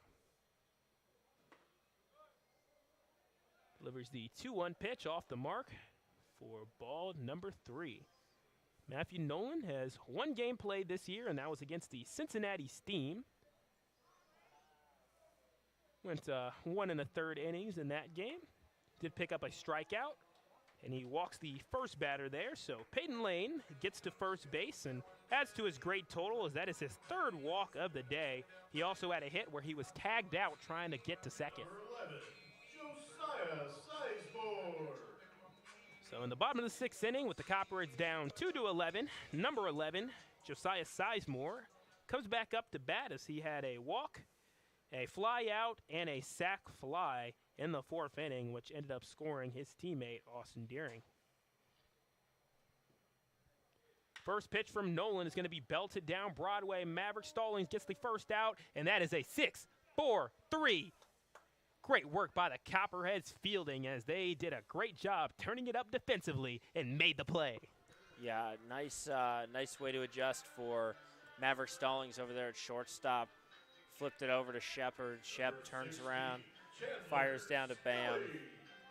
Good all-around defensive play. One of the best we've seen today from this team. Yep, Maverick Stallings, Carson Shepard, and Bam Thomas all in on that play. So now with 2 down in the inning, Chandler Skelly, who is 0 for 3 on the day with a strikeout and a pair of flyouts, takes the bat here and goes up to home plate and took first pitch from Nolan for ball number 1. Matthew Nolan attends Olivet Nazarene University, Niagara on the Lake, Ontario.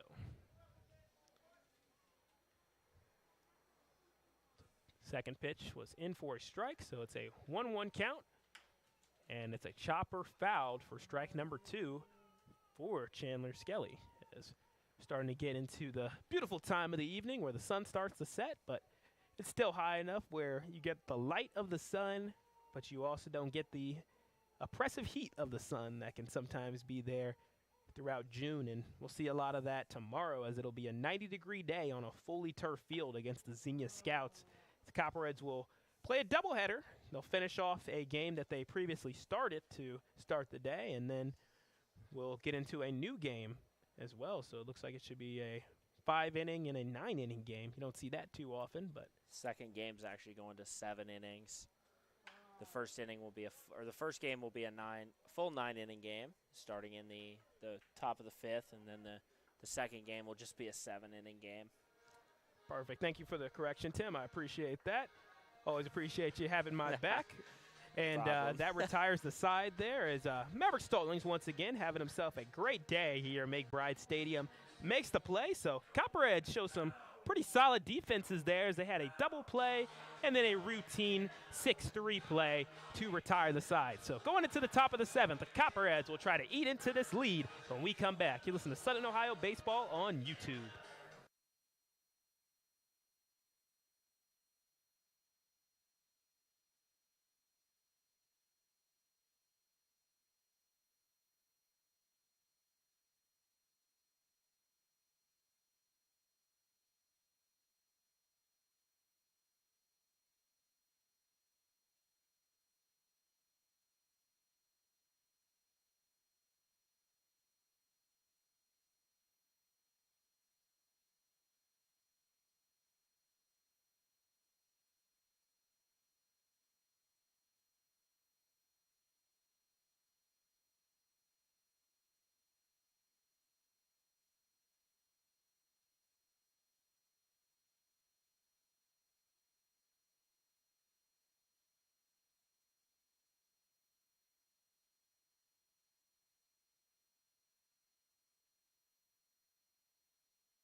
It's the top of the 7th inning here at McBride Stadium, and we do have a pitcher's change, but before that, let's go over the standings. I'll pass it over to you, Tim. GLSCL South standings. Hamilton Joes holding a 2-game lead over the division, sitting at 12-7. Cincinnati Steam 2 games behind them at 10-9. Grand Lake Mariners, Licking County Settlers, and Xenia Scouts all sitting 2.5 games back in the division at 500 records. Mariners and Settlers 9-9. Scouts 8-8. Richmond Jazz, if they're able to hold on today, they'll also move up a half a game in the division at 10-10. The Copperheads will then fall to 5.5 games back in the division at 5-11. So for the Copperheads, it's time to rally if they want to try to move up in the standings a little bit. Down 11-2. They'll have a lot of work to do, but they'll be going against a new pitcher in Nico Megrishin, who is from North Carolina Wesleyan College and is from Florida. And Clayton Hodges, the first batter of the inning, takes the hit by pitch there. So he advances to first.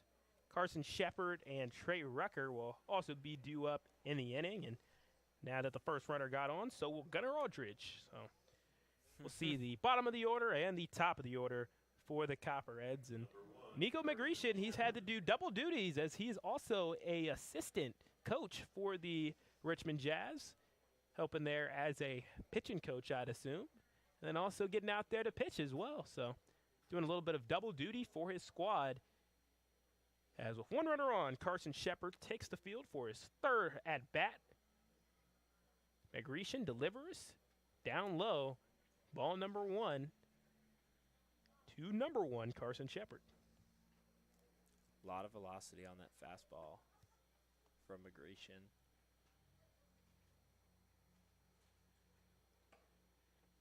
Megrishin's second pitch is a little too high there, so count is 2-0 to Carson Shepard, trying to increase that on-base percentage. This is one of his biggest strengths, which is getting on base 4 out of every 10 times that takes the plate.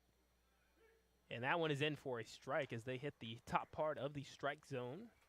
Seems like that's where Megrishin is kind of aiming here against Carson Shepard. Is you don't really have a lot of options to aim against Carson Shepard when it comes to that strike zone. Yeah, a bit of a smaller guy, kind of collapses his strike zone when he gets ready to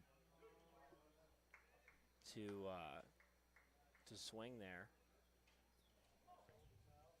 So we see strike number 2 as it is a 2-2 count. Megrishin looking for strikeout number 1. So he comes in relief of Luke Leverton, who had a very solid day. And we'll go over his day after this. The 2-2 on its way, and it bounces off of Carson Shepard, and he takes a big hit to the knee. And he might take a little bit of time there, try to walk that one off, and he'll go ahead and take a little break there and show some toughness there, and hobbles out to first base as it looked like for a second, looked like he wasn't moving, and then got on his high horse and made it to first base. So pair of hit by pitches to start off the day for Megrishin, and that'll bring on Trey Rucker, who's had the best day so far of any Copperhead, as he's had reached on an error, got a single and a walk, so rocking that 100% on base percentage today. So Kyle Ratliff, one of the big players for the Copperheads today, with a single and a home run. And also Gunnar Aldridge, give a shout out to him with a RBI double, which scored Trey Rucker earlier in the first inning. Copperheads down 11-2 in the top of the 7th as there's a pass ball, and each of the runners are going to advance. So Megrishin having some mistakes early, which are giving the Copperheads a chance to potentially come back in this game. There's plenty of time left. You have the 7th inning, 8th inning, and 9th inning, and with nobody out and 2 runners on, the Copperheads can start to rally. Looking like they're ready to strike. Trey Rucker, with no outs here, can put a ball out into the outfield, likely score Clayton Hodges and possibly Carson Shepard. In a 3rd hit by pitch as Trey Rucker takes the hit now, and he's able to get to first base. So the bases are loaded, all by hit by pitches, which you don't see every single day. And Gunnar Aldridge, who's been the hottest bat for the Copperheads over the last 7 days, will have a chance to potentially drive a couple of runners home and get the Copperheads back into this game. And it's all about doing it incrementally, Tim, as the Jazz, they don't have a lot of extra pitchers, so if they have to replace McGreeshan at any point, they'll probably have to go to one of their positional guys.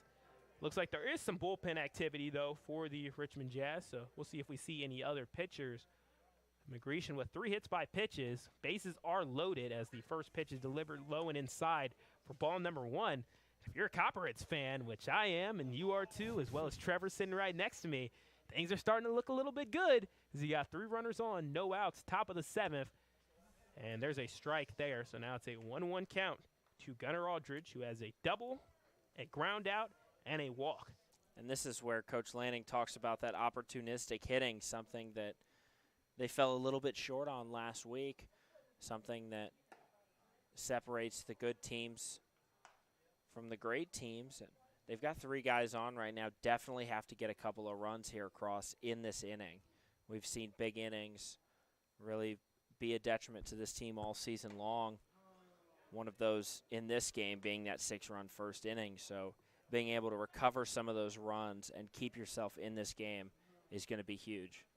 Definitely will be, and the Copperheads look like they do have their window of opportunity as the Jazz are a team with a really solid group of starting pitchers as there's a hit right down Broadway, and one runner is out on the fielder's choice, but that is going to allow Clayton Hodges to get across the base as Aldridge does a good job of doing his job, as even though there's going to be 1 out, as they were able to pick off Carson Shepard before he got to third base. It didn't matter because the Copperheads are 1 step closer to coming back in this game, only down 11-3, as it was a fielder's choice out into the path right between second and third base, and now that'll bring on Bam Thomas.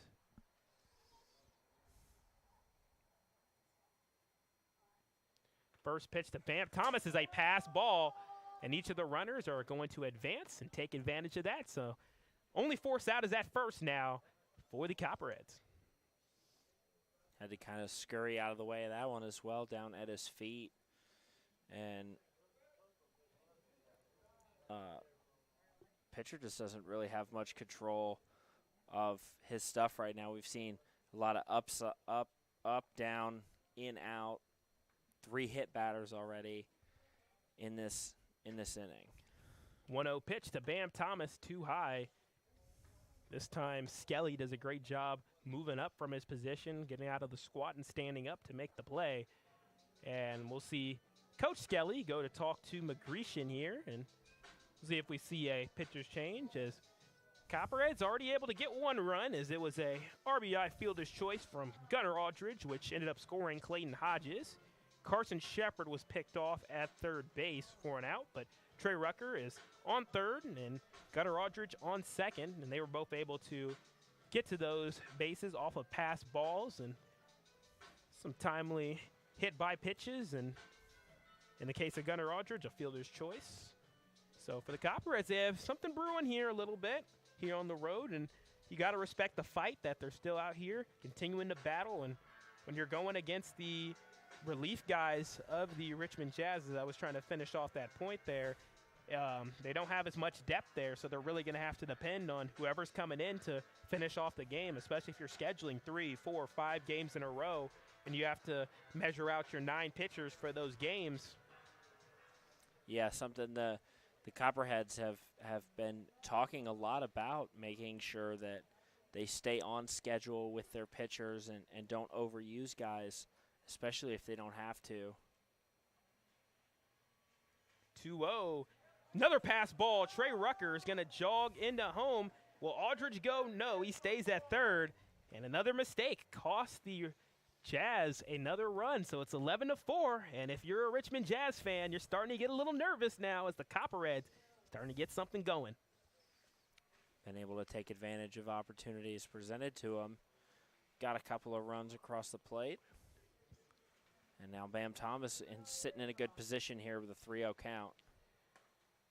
3-0 to Bam Thomas is thrown in for a strike as Bam Thomas wants to force McGreeshan there to throw him a strike, and he does. So it's a 3-1 count with 1 runner on. That's Gunnar Aldridge on third base. And skips across the ground, and that's going to be runners on the corners as you see the Copperheads dugout start getting on their feet, and sitting up there against the fence and hyping the team on, and this will bring on Kyle Ratliff. And the last time he was up, he brought down the house with a home run out to left center field. It was an absolute missile, and he'll try to do the same thing again, working against Grecian with runners on the corners. Copperheads down 11-4 in the top of the 7th inning. Copperheads trying to rally and make a big comeback. Be one of the biggest comebacks probably in league history if they're able to pull it off. Yeah, down and out, 11-1, or 11-2 rather, and able to come back. The 0-1 pitch is way up high there. Kyle Ratliff had to show off some dodgeball skills to get behind that one. So it's a 1-1 count from Grecian. It would be the 4th hit batter of this inning. 1-1 on its way, and Ratliff almost belted that one, but ends up going foul. So it's 1-2 to Kyle Ratliff, who has a fly out in the 1st, a single in the 4th, and a home run in the 6th.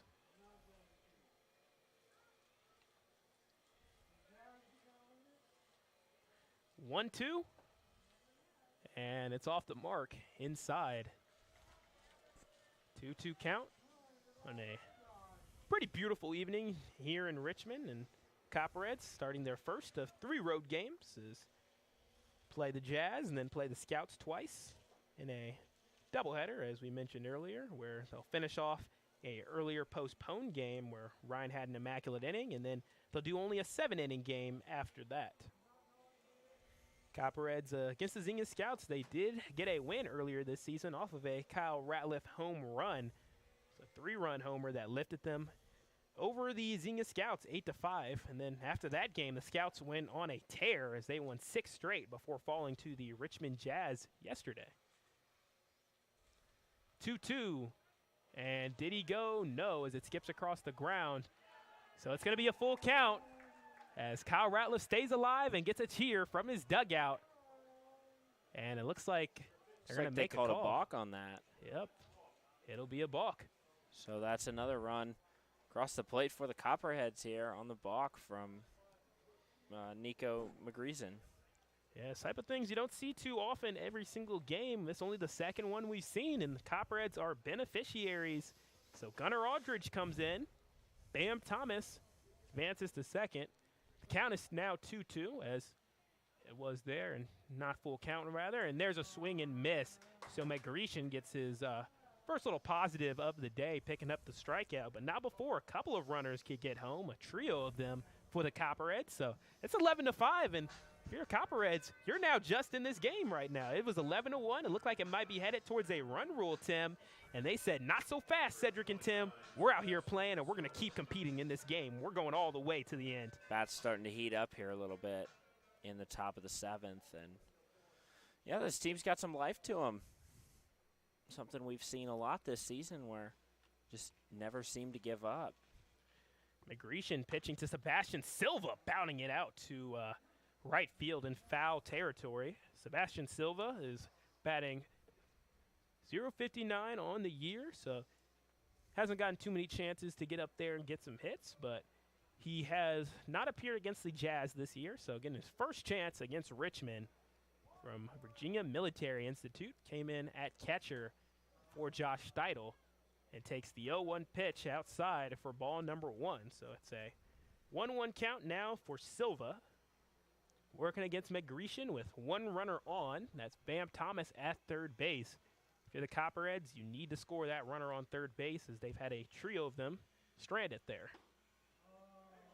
Solid pitch from Grecian there on the fastball, which brought a little bit of heat.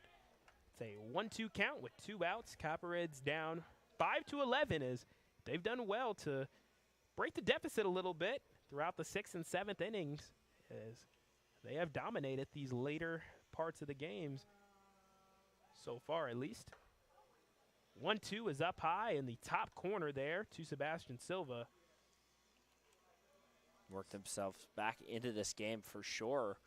Now only have about 6 runs to make up here. 2 1/3 innings left to do so. 2-2 hops across the ground, so it'll be a payoff pitch on its way for Silva. And Cedric, what's really impressive about this inning is all of these runs have come across with 2 outs. I mean, the 2 early outs in this inning, and then after that, it's been pass ball. Bam Thomas gonna have to jog in. Nobody's there to cover home plate, so he just walks all the way in. And that's another run for the Copperheads. That's 4 runs that they've put up in the 7th inning, one of their highest totals on the season. And now it's 11-6. not sure what happened there, but it looks like Grecian didn't even attempt to come in to cover home plate. And from the looks of it, that'll likely be the end of his afternoon here in Richmond.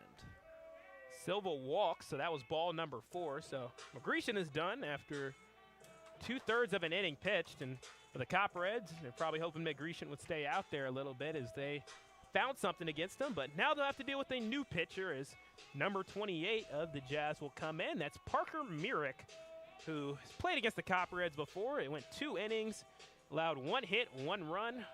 It was earned, and a walked 4 and struck out 2 for the sophomore from Andrew College. So we'll take a little break as we got a pitching change here at McBride Stadium. Copperheads only down 11-6. You listen to Southern Ohio Baseball on YouTube.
All right, we're back in the inning as Parker Myrick replaces Grecian. Parker Myrick boasting a 4.09 ERA from Cairo, Georgia, another one of those players from down south coming up north here to play in the GLSCL. And he'll come in with 1 runner on. That's Silva, who ended up getting the walk. And it'll bring up the next batter for the Copperheads. It's Mason Nadolny, who has a strikeout, a flyout, and a ground out. So looking for hit number 1, as he's done really well against the Jazz throughout this year, 5 for 8 before this game. But it seems like this time Jazz have gotten the better of him, but still has a couple of at-bats here to try to change that narrative. Takes the first 2 pitches in for a ball, so it's 2-0.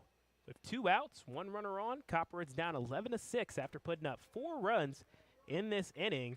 Clayton Hodges scored off of a fielder's choice from Gunnar Aldridge, and then Trey Rucker scored on a pass ball. Gunnar Aldridge also scored on a pass ball, and so did Bam Thomas. Benefactors of the pass balls. There's a 2-1 pitch. It's outside, hitting the edge of the zone on the breaking ball. So it's 2-2 with 2 outs. Myrick trying to get out of the inning.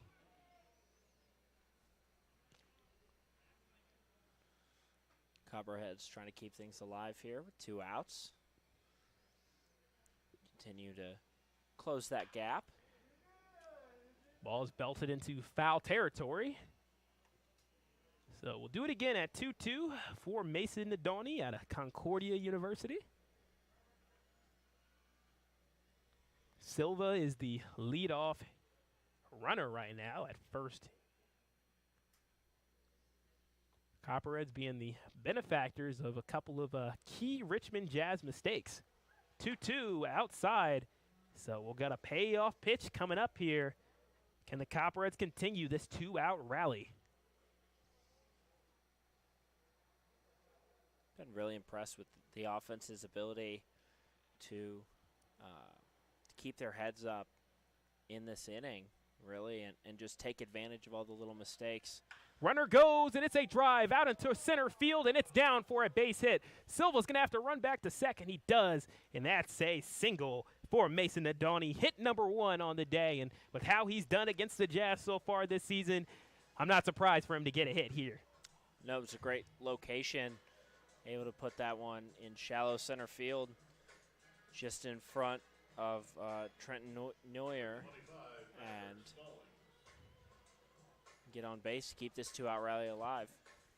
So Copperheads have 2 runners on, Silva on second, Nadoni on first, and Maverick Stallings, who is the 9th person to bat in this inning as the Copperheads are close to batting around the order, will have a shot here with 2 outs and 2 runners on. Silva threatening there to potentially try to steal a base. And decides not to, as the first pitch was taken for a ball from Maverick Stallings, who has strikeout swinging, a ground out, and a strikeout looking. Now working against a new pitcher, though, for the first time today. 1-0 pitch, and that hits the strike zone, hitting the top edge of it. 1-1 is the count. It was a good pitch by Merrick on that. Looked like the lower part of the zone. Really nice control over that.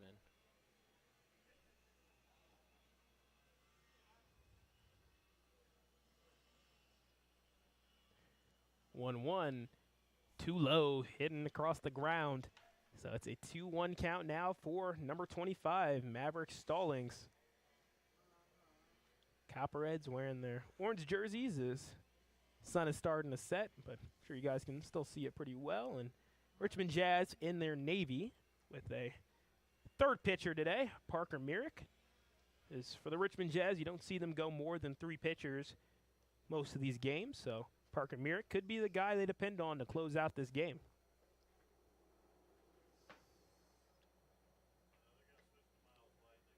Two-1, it's going to be belted right to short, and they're able to end the inning there as the shortstop, Cade Parker, makes the play, and that'll retire the side, but not before the Copperheads can put up 4 runs in the top of the 7th inning. We're headed to the bottom of the 7th, and we got a ball game on our hands as the Copperheads continue to fight, and we'll see if they can make it come back and play well on the defensive side. You're listening to Southern Ohio Copperheads Baseball on YouTube.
It's the bottom of the 7th inning here at McBride Stadium, and the bottom of the 7th is presented to you by Ohio Health. We got a lot of other action going on around the GLSCL. We'll start with the South Division as the Licking County Settlers and Grand Lake Mariners in the top of the 6 are in a great battle as it's tied up at 6 in that game. And also the Hamilton Joes, they're up 5-2 over the Cincinnati Steam. They lead the division, and they're looking to increase that lead as they face off against the second place Cincinnati Steam. There's also some North Division action that we'll get into, but before we'll have people due up in this 7th inning here for the Richmond Jazz. It's Trenton Neuer, George Frisgoso, and JoJo Wembley as Neuer takes the first pitch in for a ball. Neuer on the day has a fly out, a single, and then another single. So 2 for 3 on the day as Nolan is still in, and he gets a swing and miss at a Neuer there. Strike number 1. Good pitch by Nolan. See him starting to kind of settle in a little bit in this inning now, or in this appearance, rather. The 1-1 in for strike number 2. Beautifully delivered pitch there. Working those edges of the zone. Those are always great places to go for strikes. Nolan with the 1-2. And they say it was just off the mark as that one was close. Could have gone either way. Yeah, tough call on that ball. I probably would have called it a strike from up here, but what do I know? And the Copperheads dugout, definitely not liking that either. 2-2 pitch. Swung on and missed. Dropped strike 3, and they're able to get it. So, strikeout for Nolan. Doing well in his relief duties here as he's come on, been able to retire every batter that he's faced thus far. So George Fregoso Jr. comes up. He has a 3 RBI double to start the game, and then ever since then it's been pretty quiet with a couple of flyouts. So 1 for 3. That double he hit in that first inning, or the double he hit in the 5th inning, really got things started for them offensively in that inning.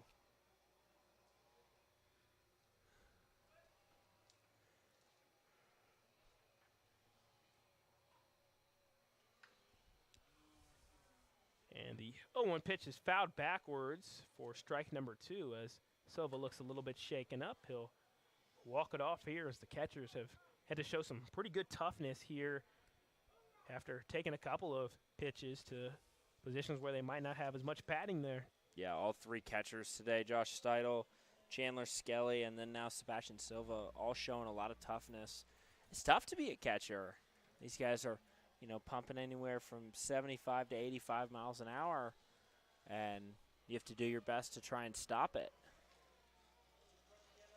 And not just once, but many times. 0-2. And that looked like a really good curveball, but they're going to say it just missed the zone. So we're at 1-2 now with 1 out in the bottom of the 7th inning on a beautiful evening in Richmond. Copperheads down 11-6 after putting 4 runs in the top part of the inning. And now it's a 2-2 count as we see Georgie Fregoso work the count from 0-2 to 2-2. Nolan sets, delivers the pitch. And it's up high. So it'll be a full count, payoff pitch coming, and it looks like we see a lot of curveball attempts here from Nolan. That's one of his favorite pitches. Not quite able to find the break on those pitches that he might like. 3-2. It's going to be a deep drive into left field, and Stallings trying to go. No, Hodges going to call it, and he makes the play. Good work by both players in the outfield. Or in the field, rather, as Maverick Stallings did a good job going back to the position just to cover, just in case it was a play that Hodges couldn't get to. But Hodges did a good job of communicating and was able to come up with the catch. So that's 2 down in the inning. 5 straight batters have been retired by Nolan. For the Copperheads, they're going to have to keep this score at 11 if they're going to want to win this game, in my eyes. As, again, 12 runs definitely seems doable, but it will take some really solid work from the bats as well as the fielding, but it seems like the 7th, 8th, and 9th inning has been when the bats have come alive for the Copperheads as they put up 9 runs against the Richmond Jazz at McBride Stadium in the latter portions of the game. So that's really been their bread and butter, as there's 2 quick pitches there to JoJo Wembley. And they're both balls, so it's a 2-0 count with 2 outs to Wembley.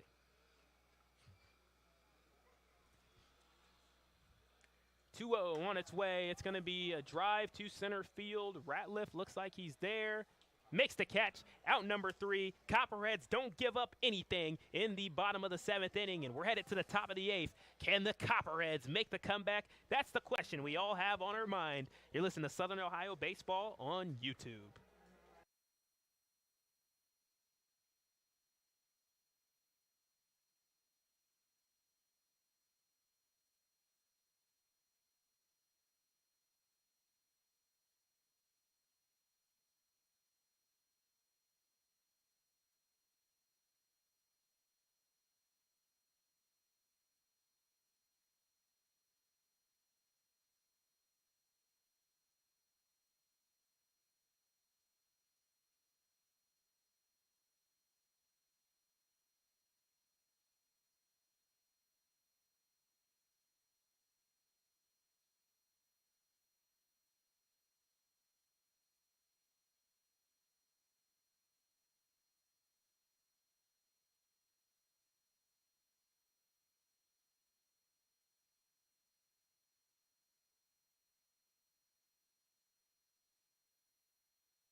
It's the top of the 8th inning here at McBride Stadium.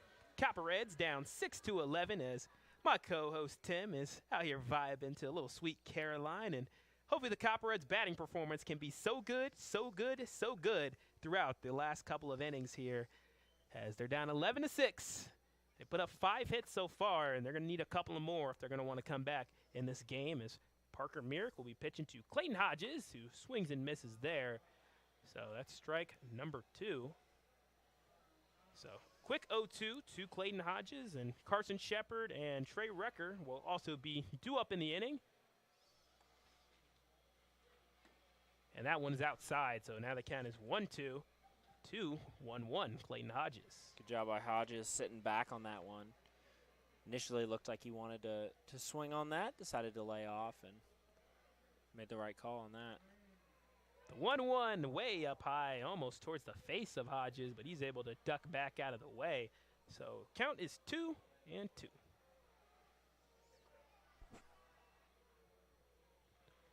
Myrick sets up at the mound, delivers the pitch up high once again, and with each pitch you can see the dirt and the dust kick up in the air as you get that nice old ballpark feel. As when you see a runner slide in, you can see a nice wave of dust go up into the air as you wait for the umpire to make the call, which is absolutely awesome to see. As the lights are on at McBride Stadium, the 3-1 pitch on its way and into the glove for a strike. That's strike number 3, so he's out. Clayton Hodges goes down on the strike looking, and Carson Shepard will come out with 1 out in the inning. Shepard has a couple of fly outs as well as a hit by pitch, and then was tagged off on a fielder's choice at third base. Tough break there for Clayton Hodges. Don't know if he just didn't get the pitch he wanted or what kind of happened there, but again, not a guy that strikes out a ton. Did have a slower start to the year, but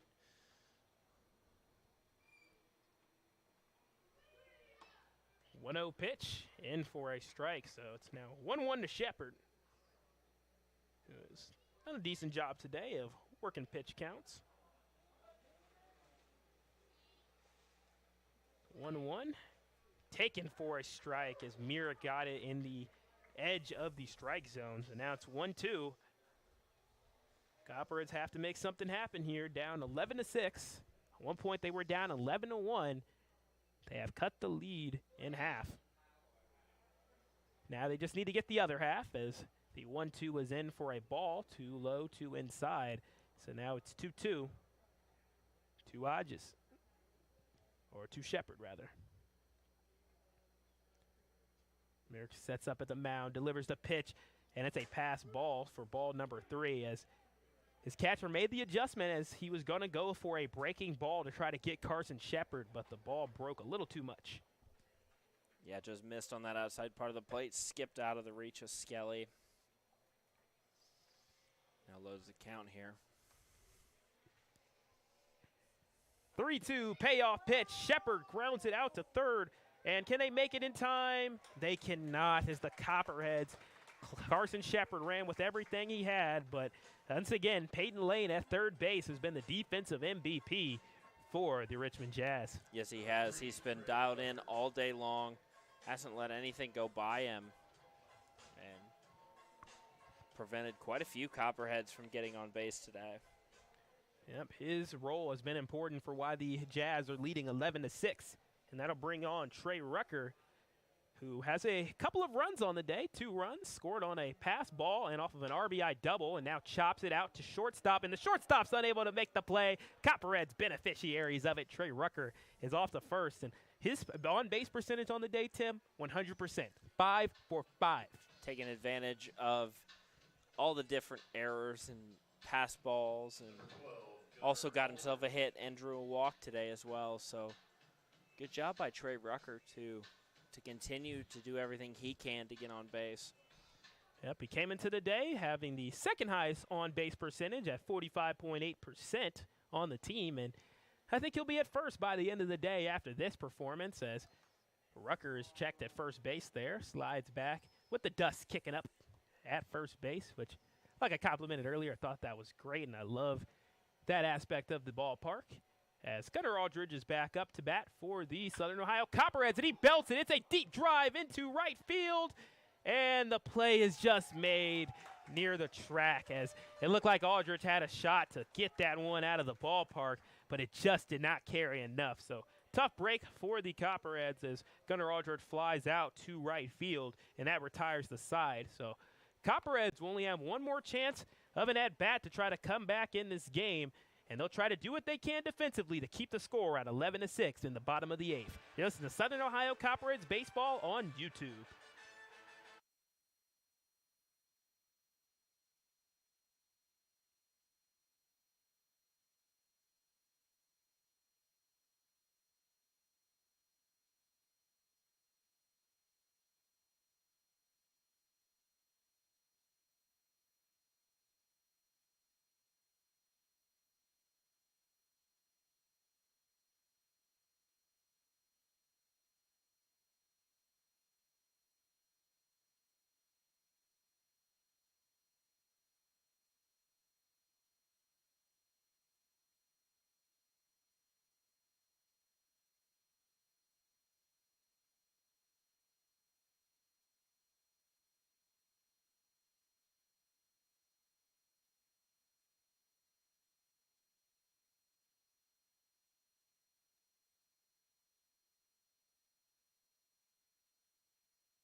The bottom of the 8th inning is underway here at McBride Stadium, a very historic venue, been open since 1936, and this is the 3rd time Copperheads are playing here, and they've been 1-1 so far against the Richmond Jazz here at McBride Stadium, 1-2 overall in the series, also 1-2 overall at McBride Stadium as they play the Cincinnati Steam here in a high-scoring 15-8 game that the Copperheads fell in. But For the Richmond Jazz here, it'll be Aiden Hines, Cade Parker, Austin Deering who will be due up this inning. And one thing I'm proud of, Tim, is I have not called the Richmond Jazz the Utah Jazz today, as that's something that I'm a big NBA fan, so that could tend to happen. When I think of Jazz, I always think of Utah. Now I've learned to think of Richmond, as the first pitch is up too high for ball number 1 to Aiden Hines, who's been an absolute baller today for the Richmond Jazz, as he swung and missed there for a strike, so it's a 1-1 count. But Aiden Hines has a walk, a fly out, a single, and a double. So pretty productive day, and also has a trio of runs, so counting for 3 out of those 11 runs of the Jazz. And see a little bit of the curveball here from Nolan. That's something we see a lot of. And they didn't call a strike, but in the dugout for the Copperheads doing a good job of throwing some chirps at the umpire's way. Nolan missing really close on a lot of these pitches. And I think it might start getting to him, and we'll have to see how he kind of settles in. But he is out there locating really well, especially with that breaking stuff. Started off his day walking the first batter and then forced a double play. And now he walks another batter, so breaks the streak of a couple of guys that he's retired straight. So Aiden Hines gets a walk. Only he's been retired once, and Cade Parker will be up next, as well as Austin Deering, who will be on deck alongside Peyton Lane, who's due up this inning as well, and he's in the hole. Cade Parker has a single, a hit by pitch, a strikeout, and a double. And he also has an RBI to his total as well for Cade Parker, who had the game-winning run against the Copperheads the last time they played at McBride Stadium.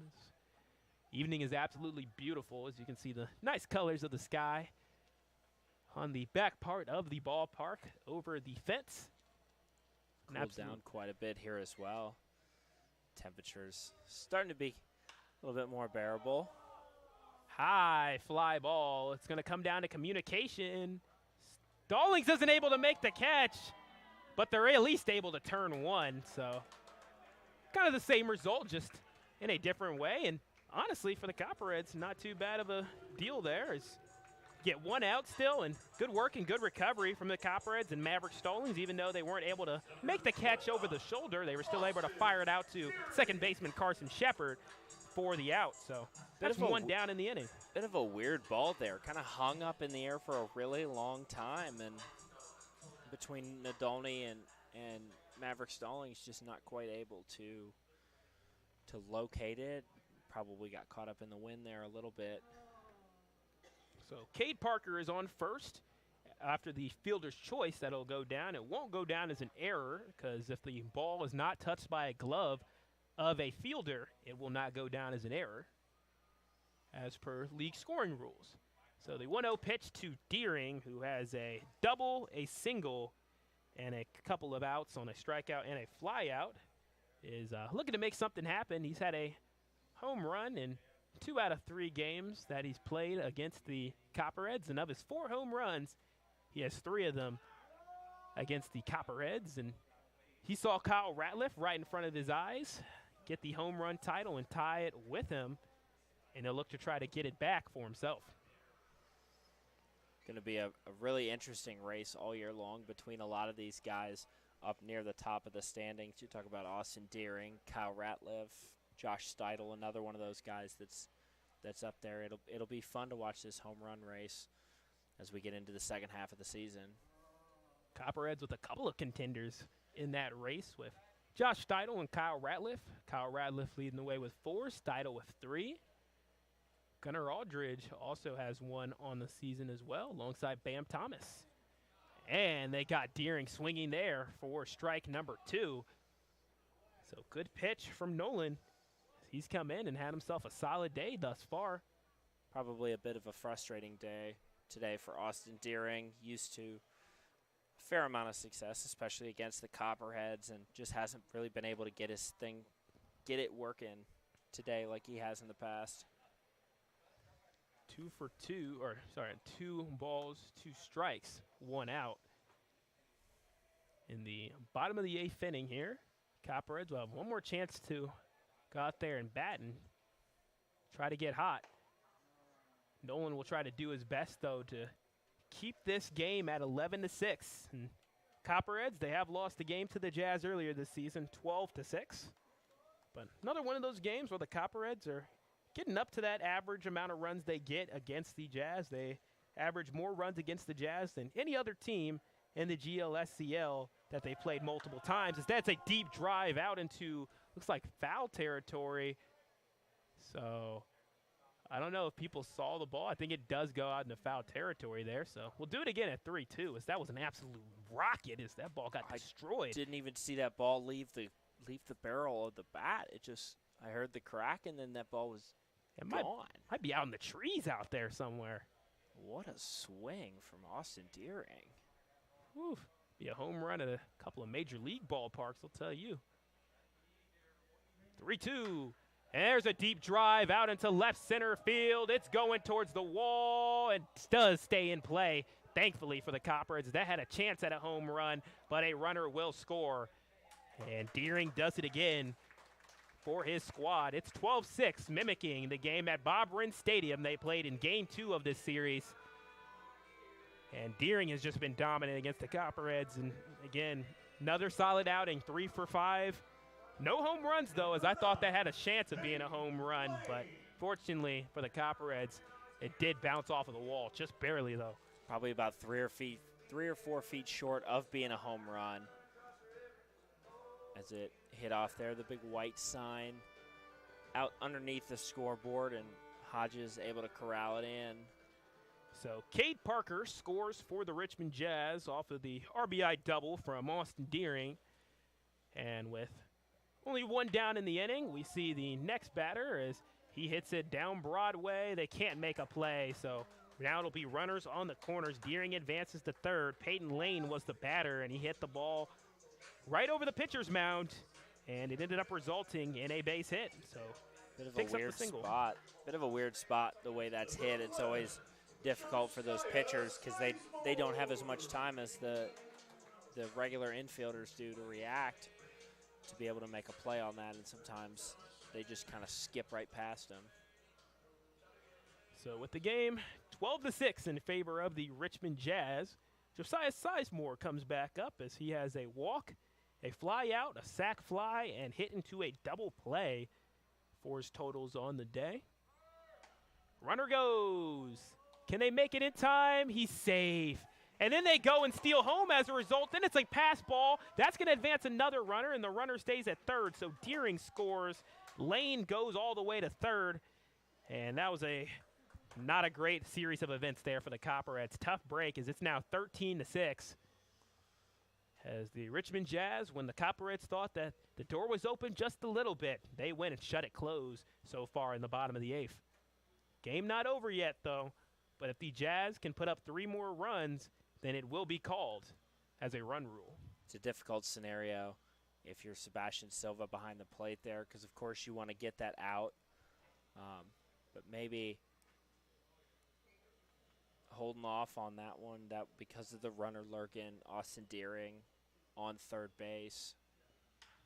And now there's a deep drive from Sizemore going out to center field. It's going to be caught by Ratliff. Runner tags off. He's going to go to home, and it won't be there in time as the runner is safe.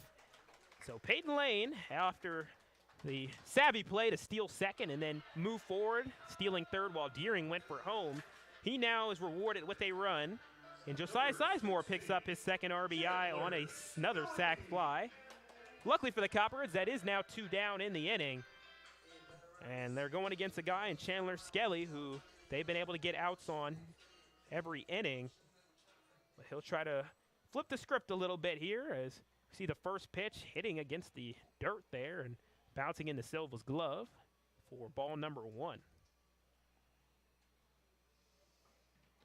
No runners on now, and the lead is now 14-6 for the Richmond Jazz. They put up 3 runs. And there's a swing and miss for strike number 1. But like I was saying, 3 runs for the Richmond Jazz in this inning. They put up 14, one of the highest run totals the Copperheads have given up this season. They gave up 15 to the Cincinnati Steam. And there's a drive into foul territory, and hope that hits nobody's cars. I did not drive to the ballpark today. I went on the team bus, so no cars to lose, but a couple of fans here I'm sure would not want to see their cars get hit. Always the risk of parking at a ballpark. Made me nervous the last time we were here. You and I both parked at the bottom of the hill, just to the just past right field here at McBride Stadium. There were a couple pretty hard hit balls out there. Had to kind of peek around the corner and make sure I didn't have a present waiting for me on my windshield. Exactly. Let it be a lesson, Tim. Just because the name of a stadium is a ballpark doesn't mean you need to park your car around the stadium. So with a 3-2 count, we're going to see a payoff pitch coming up to Chandler Skelly from Nolan. The pitcher of the Copperheads delivers, and it's going to be a fly ball going up into an area where Silva might have a shot at it. He does. He makes the catch to retire the side, but not before the Richmond Jazz could put up 3 runs and really create some tough separations here. So the Copperheads will be on the drive for 9 in the 9th inning. If they can get 9 runs, they will have a shot to win the game. If not, they will fall to 5-11. You're listening to Southern Ohio Baseball on YouTube.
It's the top of the 9th inning here at McBride Stadium. And if you look at the number that the inning is, it says 9, and that's what the Copperheads will need to try to win this game, or at least 8 to try to potentially send it into an overtime. As first pitch there to Ashton Bam Thomas is in for a ball. Kyle Ratliff and Sebastian Silva will also be due up in the inning for the Southern Ohio Copperheads, trying not to fall again here on the road, and take strike number 1. So it's a 1-1 count as you got people in the crowd chanting swing at Bam Thomas there, as see fair share of chirps from the Jazz faithful. And there's a big swing out there. It's a drive to center, but it looks like it's going to fall short of the wall, and it does. So 1 down as Trenton Neuer makes the play. So Copperheads only down to 2 more outs left as the window is slowly starting to close. And that'll bring on Kyle Ratliff, who has a single and a home run to pair with a strikeout and a flyout. So 2 for 4. Looking to come up with another big play for the Copperheads. He's had some big plays in 9th innings. We remember the Xenia Scouts game. We bring that up a lot, as he had a 3-run homer, and there's a pass ball. Missed opportunity for the Copperheads. If they could have had a runner on, would have probably advanced someone to second. But Even then, Tim, it still will take a lot to get a win here. You're going to have to battle around the order to get 8 runs. Absolutely, yeah, 8 runs. I'd like to be optimistic, but 8 runs is definitely tough to get in an inning, especially the way things have been going in this game to this point. Well, Tim, the word impossible says I'm possible. And we've seen teams against the Copperheads put up more than 8 runs in an inning. We saw the Cincinnati Steam put up 10 runs in an inning right here on this field. So it goes to show, don't lose hope. But also, again, there's a edge of realism and mixed with my edge of optimism, make a pretty solid and grounded point of view. Of course, anything's possible, and this team knows what they have to do. As that's a deep drive out to left field and falls short of the wall, as I thought that had a shot, as that was back-to-back hits where it's just tough plays for the Copperheads, as those could have been 2 home runs, but something with McBride Stadium, I don't know if it's the gusts going the wrong direction or something, but they keep having hits that fall just short of getting out of here. Yeah, it's a bit different of a ballpark, too, than some of the other ones we've seen, just the way that it's oriented and things like that, but not any crazy distances here. 323 to left field, 402 dead center, and 311 to right field. So the game now rests on Sebastian Silva, who had a walk the last time that he was up and then was retired at second base. Took the first pitch from Parker Myrick for a strike. And the second pitch is off the mark for ball number 1, so it'll be 1-1 to Silva. In this inning, we saw a fly out to center from Bam Thomas, and then we saw a fly out to left field from Kyle Ratliff. That's how we're at 2 outs and in a 14-6 game in favor of the Richmond Jazz. Richmond putting up a very high run total, their highest run totals of the season, and what's been an emphatic game for their bats. Yeah, I'll start it off with that first inning, able to get 6 runs across in that first inning and really open up the offense. And then slowly chipping away at it. I got 1 in the second, 2 in the fourth, 3 in the fifth, and then 3 again in that 8th inning to get to 14. So it's a 3-1 count now to Silva. Maybe can force the walk potentially. Oh, he takes strike number 2. So it'll be a payoff pitch for Parker Myrick. And Myrick is trying to close out the game for his squad, trying to make it 3 wins straight against the Copperheads for the Jazz. Delivers the pitch. It's fouled off. So we'll do it again, as the tensions always ride high when you're in a 2-out rally situation. Saw that ball pretty well, and then just wasn't able to kind of square up to it. We'll see if he can square this one up. And there's a deep drive out to right field. Is it going to get over the wall? No! And that retires the side and ends the game, as Sebastian Silva probably came up with his best contact on a ball all season, and it had a chance of going over but fell just short. And that's really been the motto and the mantra right now for the Copperheads on the season, as they've fallen just short a couple of times this year. And the Richmond Jazz are able to be victorious 14-6. They're going to win the season series over the Copperheads, as they're up 3-1. But the Copperheads will get one more shot, Tim, at the Richmond Jazz, and will be back at the crib at Bob-Ryan Stadium. Tough break today for the offense. I think it was just a little bit too little, too late in that situation, and really just not only 6 hits today compared to the 13 of the Richmond Jazz. So not being able to take advantage of, or not being able to get on base, rather.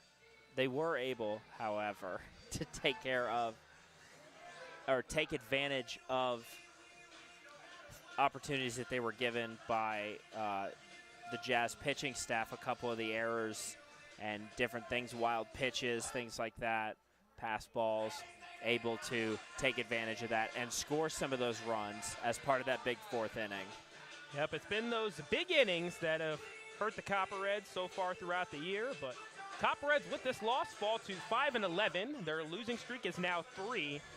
And over the last 10 games, they have now lost 9 out of their last 10, as it's been very rough sledding for the Southern Ohio Copperheads. For the Richmond Jazz, they have evened up their record to 10-10 on the year, and they'll be moving up to at least third place in the league as of tonight, because the Mariners and Settlers will be matched up, and one of them will end up at 10-9, and it looks like one of them will fall, so they'll maybe be at third place if the Cincinnati Steam fall in their game against the Hamilton Joes, which we'll do some scoreboard watching here as we'll get ready for our conversations with the coach and with some potential players as well for post-game interviews. But Hamilton Joes are up 5-2 over the Steam in the top of the 9th inning, so definitely still some time left in that game, as since Hamilton Joes are probably really close to closing off that game there. So they're in the driver's seat, as well as the Grand Lake Mariners up 7-6 over the Licking County Settlers. So in a battle of 500 teams, it looks like Grand Lake might get the best of them. So it's going to be a tight race up top, but right now, Tim, I feel like the Copperheads are starting to fall behind that big pack.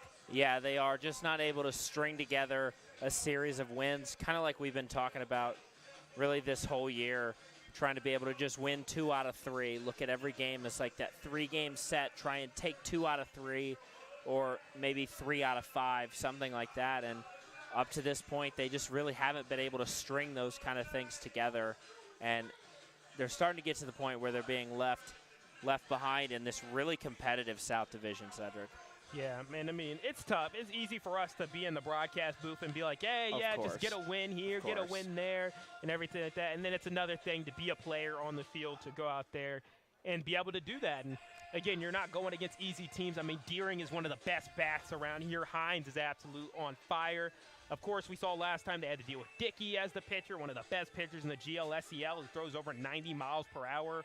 And then now you're dealing with, again, really great pitcher and Luke Leverton, who had himself a great day. He'll get the win for his squad. Luke Leverton with 6 innings pitched, only allowed 5 hits, 2 walks, 4 strikeouts, and only gave up a single run, or actually 2 runs, rather, on the day. So not bad at all from Leverton.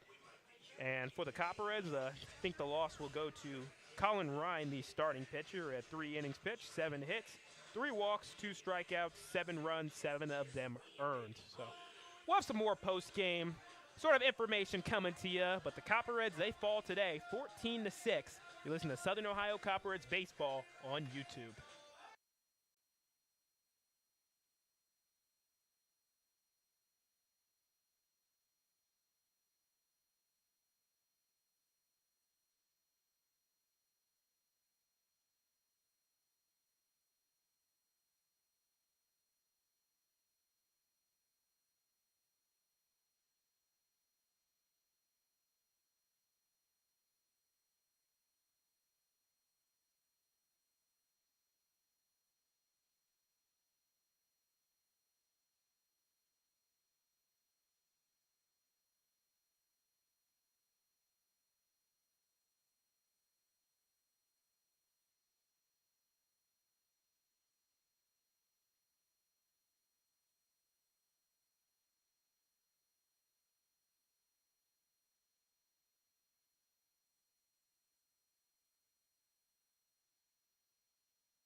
So the Copperheads fell today 14-6. And again, this is the last bit of the pregame show here as we're going to get ready for a nice game tomorrow. As we're not just going to get one, we're going to get two of them, Tim, as we go and face off against the Xenia Scouts. And you know what's better?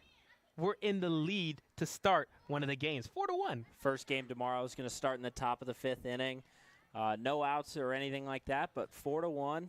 So a nice, comfortable lead to get things started for the Copperheads, be able to finish out those 9 innings, and then ultimately play that next game, hopefully get the win in that first one, play that next game, and it'll only be 7 innings in that game.